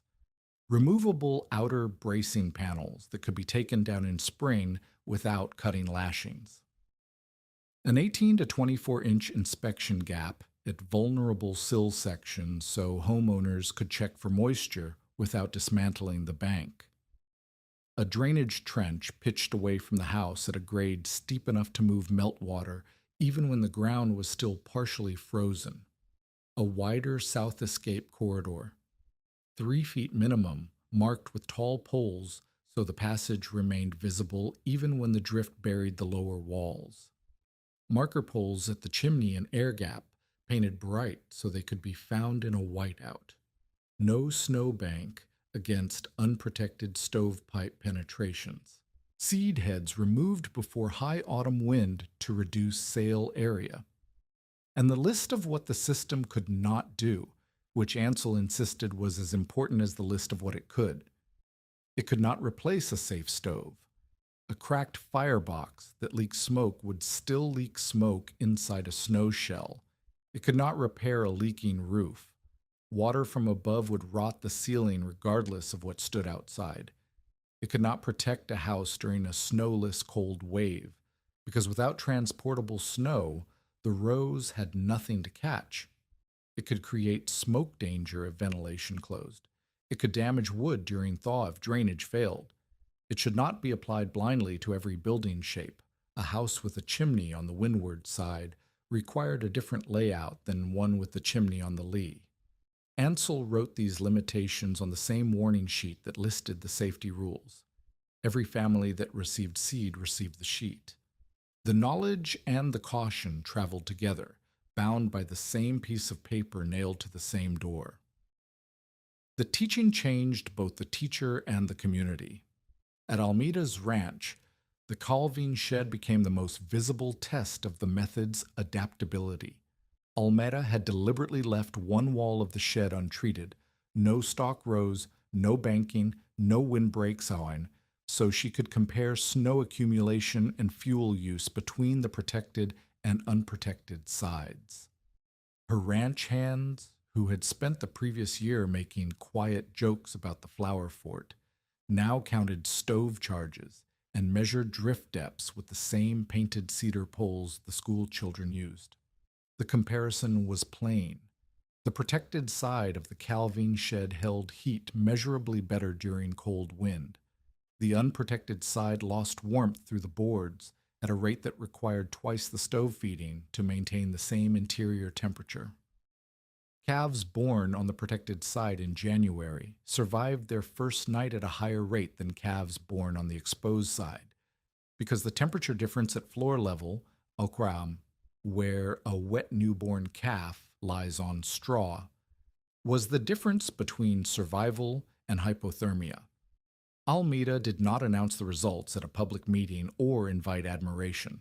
She recorded them in her notebook, showed them to Ansel, and planted 4 rows of Russian giant sunflower around the remaining exposed walls the following spring. Her foreman Theo Marden, who had ridden through the blizzard to reach Ansel's shanty and had carried Ellis Quaid through the south corridor, supervised the planting himself. When a new ranch hand asked why they were planting flowers around a calving shed, Marden said, "Because the calves do not care what keeps them warm." At the schoolhouse, the teacher Ferris turned the winter crib into a year-round lesson. Children planted test rows in the schoolyard, measured stalk heights weekly, and recorded the data on a chart pinned to the wall beside the multiplication tables. After the first snowfall, they measured drift depths at 4 marked poles: north, west, east, south, using the same method Ansel used at his claim. The children painted 1 foot marks onto cedar poles with whitewash so the measurements were visible from a distance, and families began requesting the painted poles for their own properties. The image had reversed. Children who had brought Ansel a wilted bouquet and asked whether he planned to heat his stove with petals were now crouching beside painted poles with notebooks, recording the depth of snow that dead sunflower stalks had caught.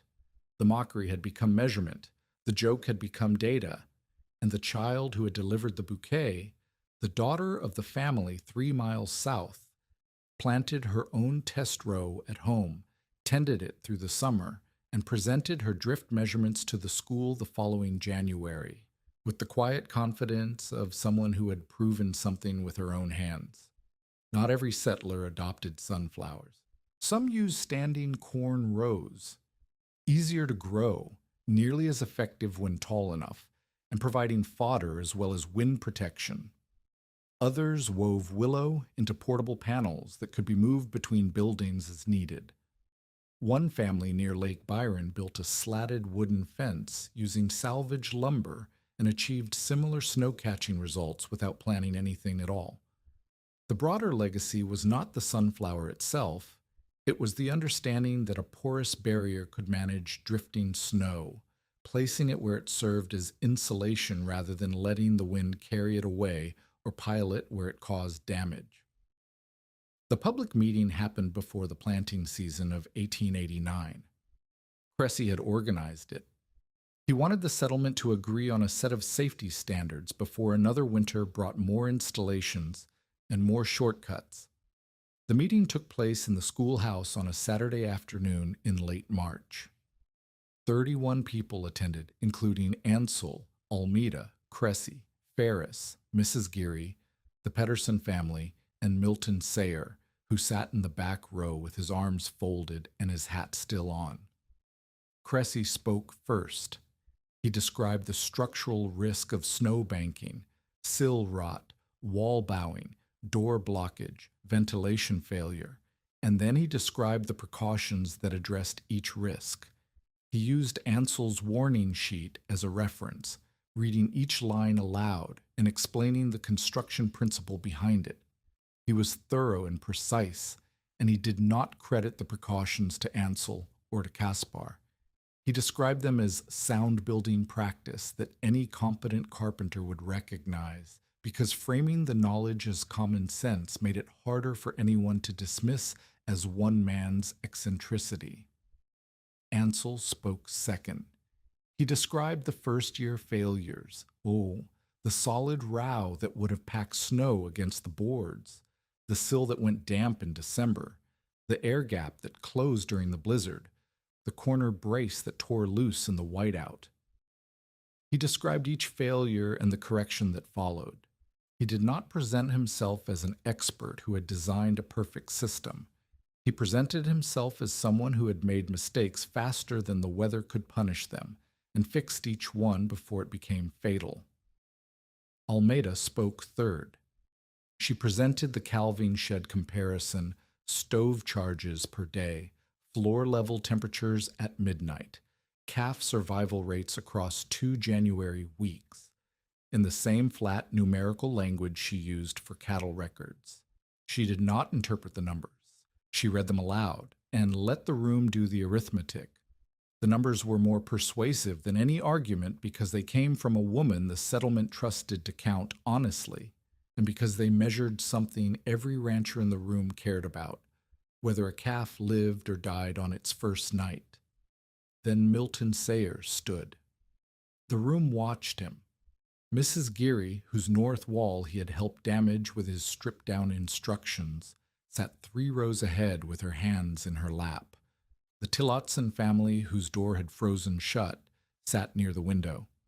The Pedersen children fidgeted in the back beside their mother. Ansel stood beside the teacher's desk with his arms at his sides and said nothing. Sayer removed his hat.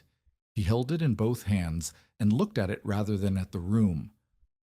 Last year I sold stock bundles with instructions that left out the spacing, the drainage, and the ventilation, he said.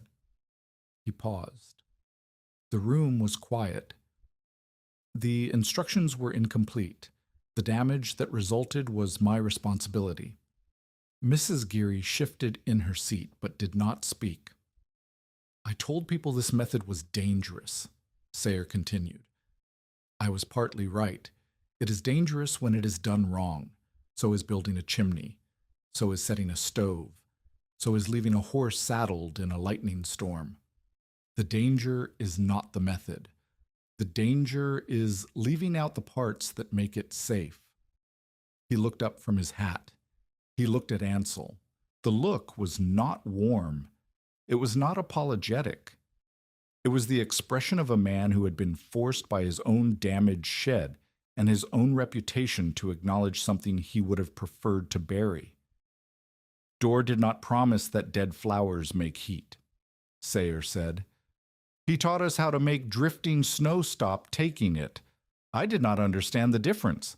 I sold the visible part and threw away the principle. That was my error. He sat down. He put his hat back on. He did not shake Ansel's hand or offer praise, but he reached into his coat and produced a folded paper, a receipt for wire and lumber, and passed it forward to Mrs. Geary. Reimbursement for the damaged sill boards on her north wall, plus enough wire for a proper winter crib installation the following autumn. Almeda, who had stayed standing through Sayer's remarks, said one more thing before the meeting ended. She said that Ansel's first design had nearly failed at one sill because even he had more to learn. Her point prevented the meeting from becoming a trial. Safe innovation depended on documenting failures, not just celebrating successes. If the settlement was going to adopt the method, it had to adopt the mistakes too, record them, share them, and make sure every family knew what could go wrong. The meeting ended without a vote or a formal resolution. It did not need one. The safety standards were already written on the warning sheet, and the warning sheet was already nailed to 40 doors. What the meeting provided was something simpler and more durable, the public acknowledgement by every person in the room, including the man who had fought hardest against it, that the method worked and the warnings mattered. Ansel and Almeda's courtship began that spring. It did not begin with a declaration or a ride or a moment of rescue. It began with an argument about drainage pitch. They were standing at the edge of the calving shed's new rows, 4 lines of fresh stakes where the sunflower seeds would go. And Almeda wanted the drainage trench pitched at 2 inches per rod. Ansel wanted 3. 2 inches was standard for roof runoff. 3 inches was what he had used at his claim, because the snow melt came faster than roof water, and the ground was still frozen when it started. 3 inches per rod means digging twice as deep at the low end, Almeda said. My hands have other work. 2 inches means standing water when the thaw hits hard. Standing water means wet sill. Wet sill means we are back at Mrs. Geary's wall. My walls are thicker than Mrs. Geary's. And your snow will be deeper than Mrs. Geary's, because you planted 4 rows instead of 2. They looked at each other across the trench line. Almeda's jaw was set. Ansel's hands were in his pockets, the stiff fingers curled against the cold. Split the difference, Almeda said. 2.5, and if the sill gets damp, you dig it deeper at your expense. Done. It was the kind of argument that most people would not recognize as the beginning of anything. But it was the beginning.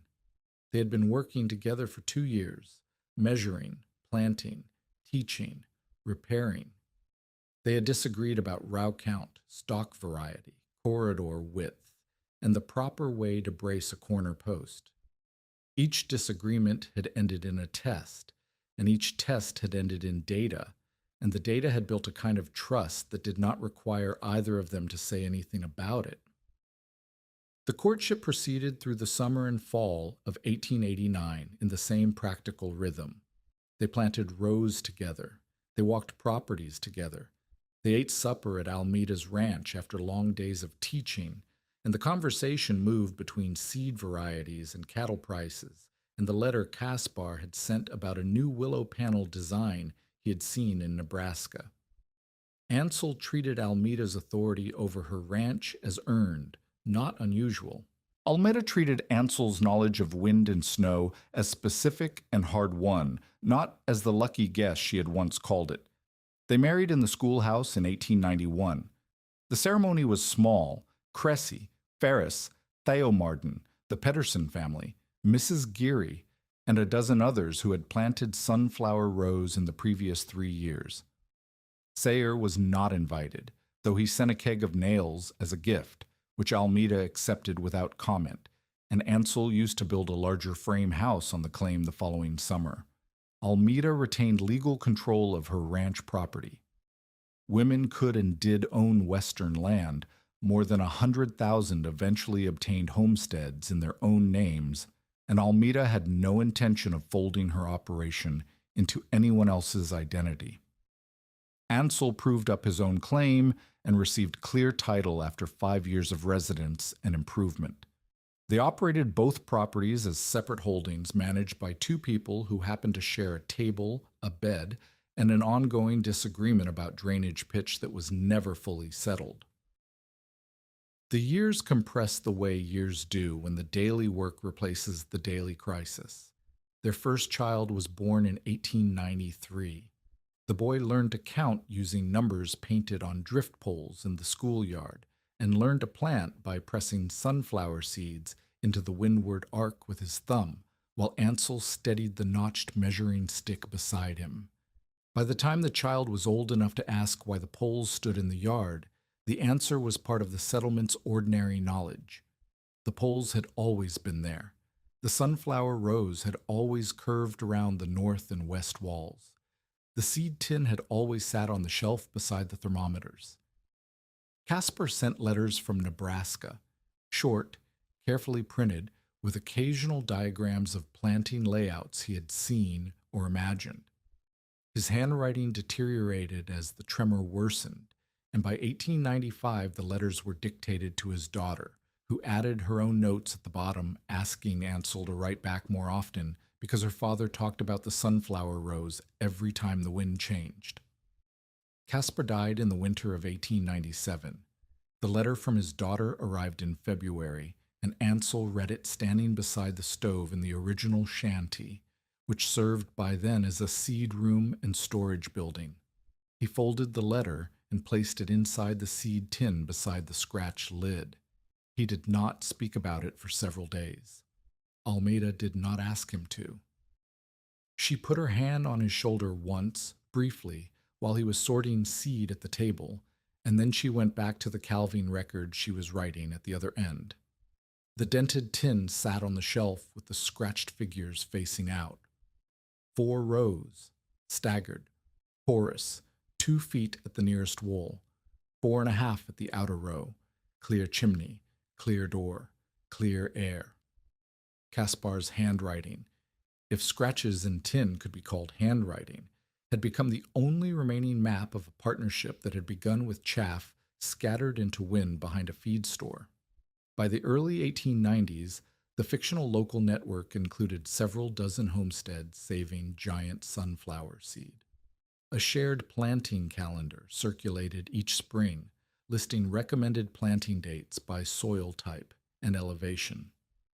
Demonstration rows stood at the schoolhouse, at the church, and beside the Huron feed store. Winter cribs protected selected houses, animal sheds, pathways, and one privy approach that Ferris had insisted upon. Written warnings accompanied every installation. The block letter sheet hung inside more than 40 doors. Some families had added their own lines. Check drainage after every thaw. Do not pack stalks against the stovepipe.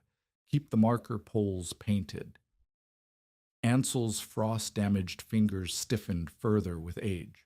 The two that had been crushed by the rope in '84 and cracked open during the blizzard, Repair lost most of their remaining flexibility by the time he was 50. Almeida increasingly handled written correspondence, letters to Caspar's daughter, seed orders, the planting calendar, while Ansel continued walking properties, testing wind with chaff, and teaching families how to read the pattern when it settled between staggered rows. He moved slower.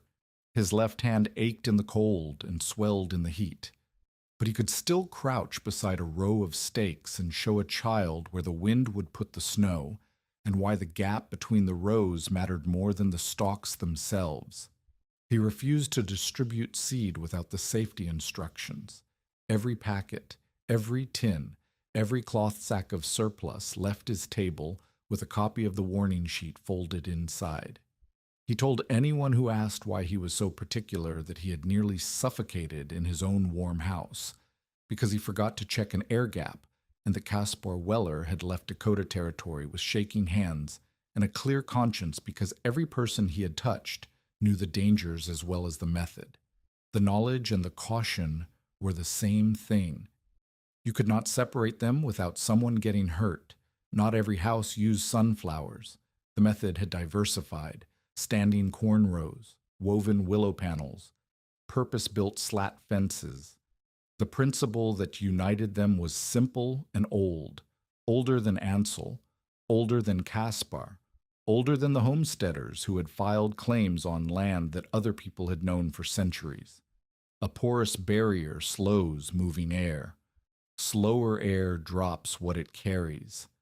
What it drops can insulate what stands behind it. The wind and the grass had been demonstrating this every winter since before anyone plowed that ground. Ansel had not invented it. He had watched it happen in a slough, remembered it from his mother's garden, and applied it to a 12 by 16-foot shanty because he could not afford lumber. Later, settlers sometimes forgot why the oldest sunflower row curved away from the original shanty rather than running parallel to the wall. The curve followed the prevailing wind. When newcomers straightened the rows for neatness, Ansel brought children to the claim and demonstrated the wind pattern with chaff, the same way Caspar had demonstrated it behind the feed store.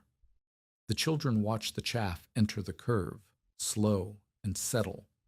They watched it hit a straight line and pile in a single, useless ridge. They understood without being told, and they carried the understanding home. The original shanty survived. Its lower sill boards were replaced twice. The frame was the same cottonwood poles that the first claimant had raised and abandoned. The stove was the same box with its cracked firebox. The south window still had its cracked glass. The alcohol thermometer hung beside the bunk, though no one slept there anymore. The building had become a seed room, a teaching space, and a quiet monument to the winter when a man with $36 and a tired horse had decided to trust dead flowers instead of a lumber dealer's terms. Around 1912, an older Ansel Dorr sat beside the seed tin on the step of the original shanty, while a child pressed Russian giant sunflower seeds into the same windward arc. The tin was dented and warm from the sun. The scratched figures on the lid were worn almost smooth. The child's hands were quick, and she pushed each seed with her thumb, the way his mother had pushed them in Minnesota, with a click against the soil that carried across 25 years and 1,000 miles. Behind them, the shanty stood. Replaced boards below, original frame above. The stove and thermometer preserved. The hay ceiling rebuilt twice, but never abandoned. The south corridor marked with poles whose paint was fresh, applied by hands that had not been born when the corridor was first dug through a blizzard drift. Within the dramatized settlement, more than 40 households eventually grew or saved tall sunflower seed. Children at the schoolhouse painted 1-foot marks onto cedar poles so families could compare drift depths without guessing. The method changed as it spread. Sunflowers, corn rows, willow panels, slatted fences, but the shared principle held.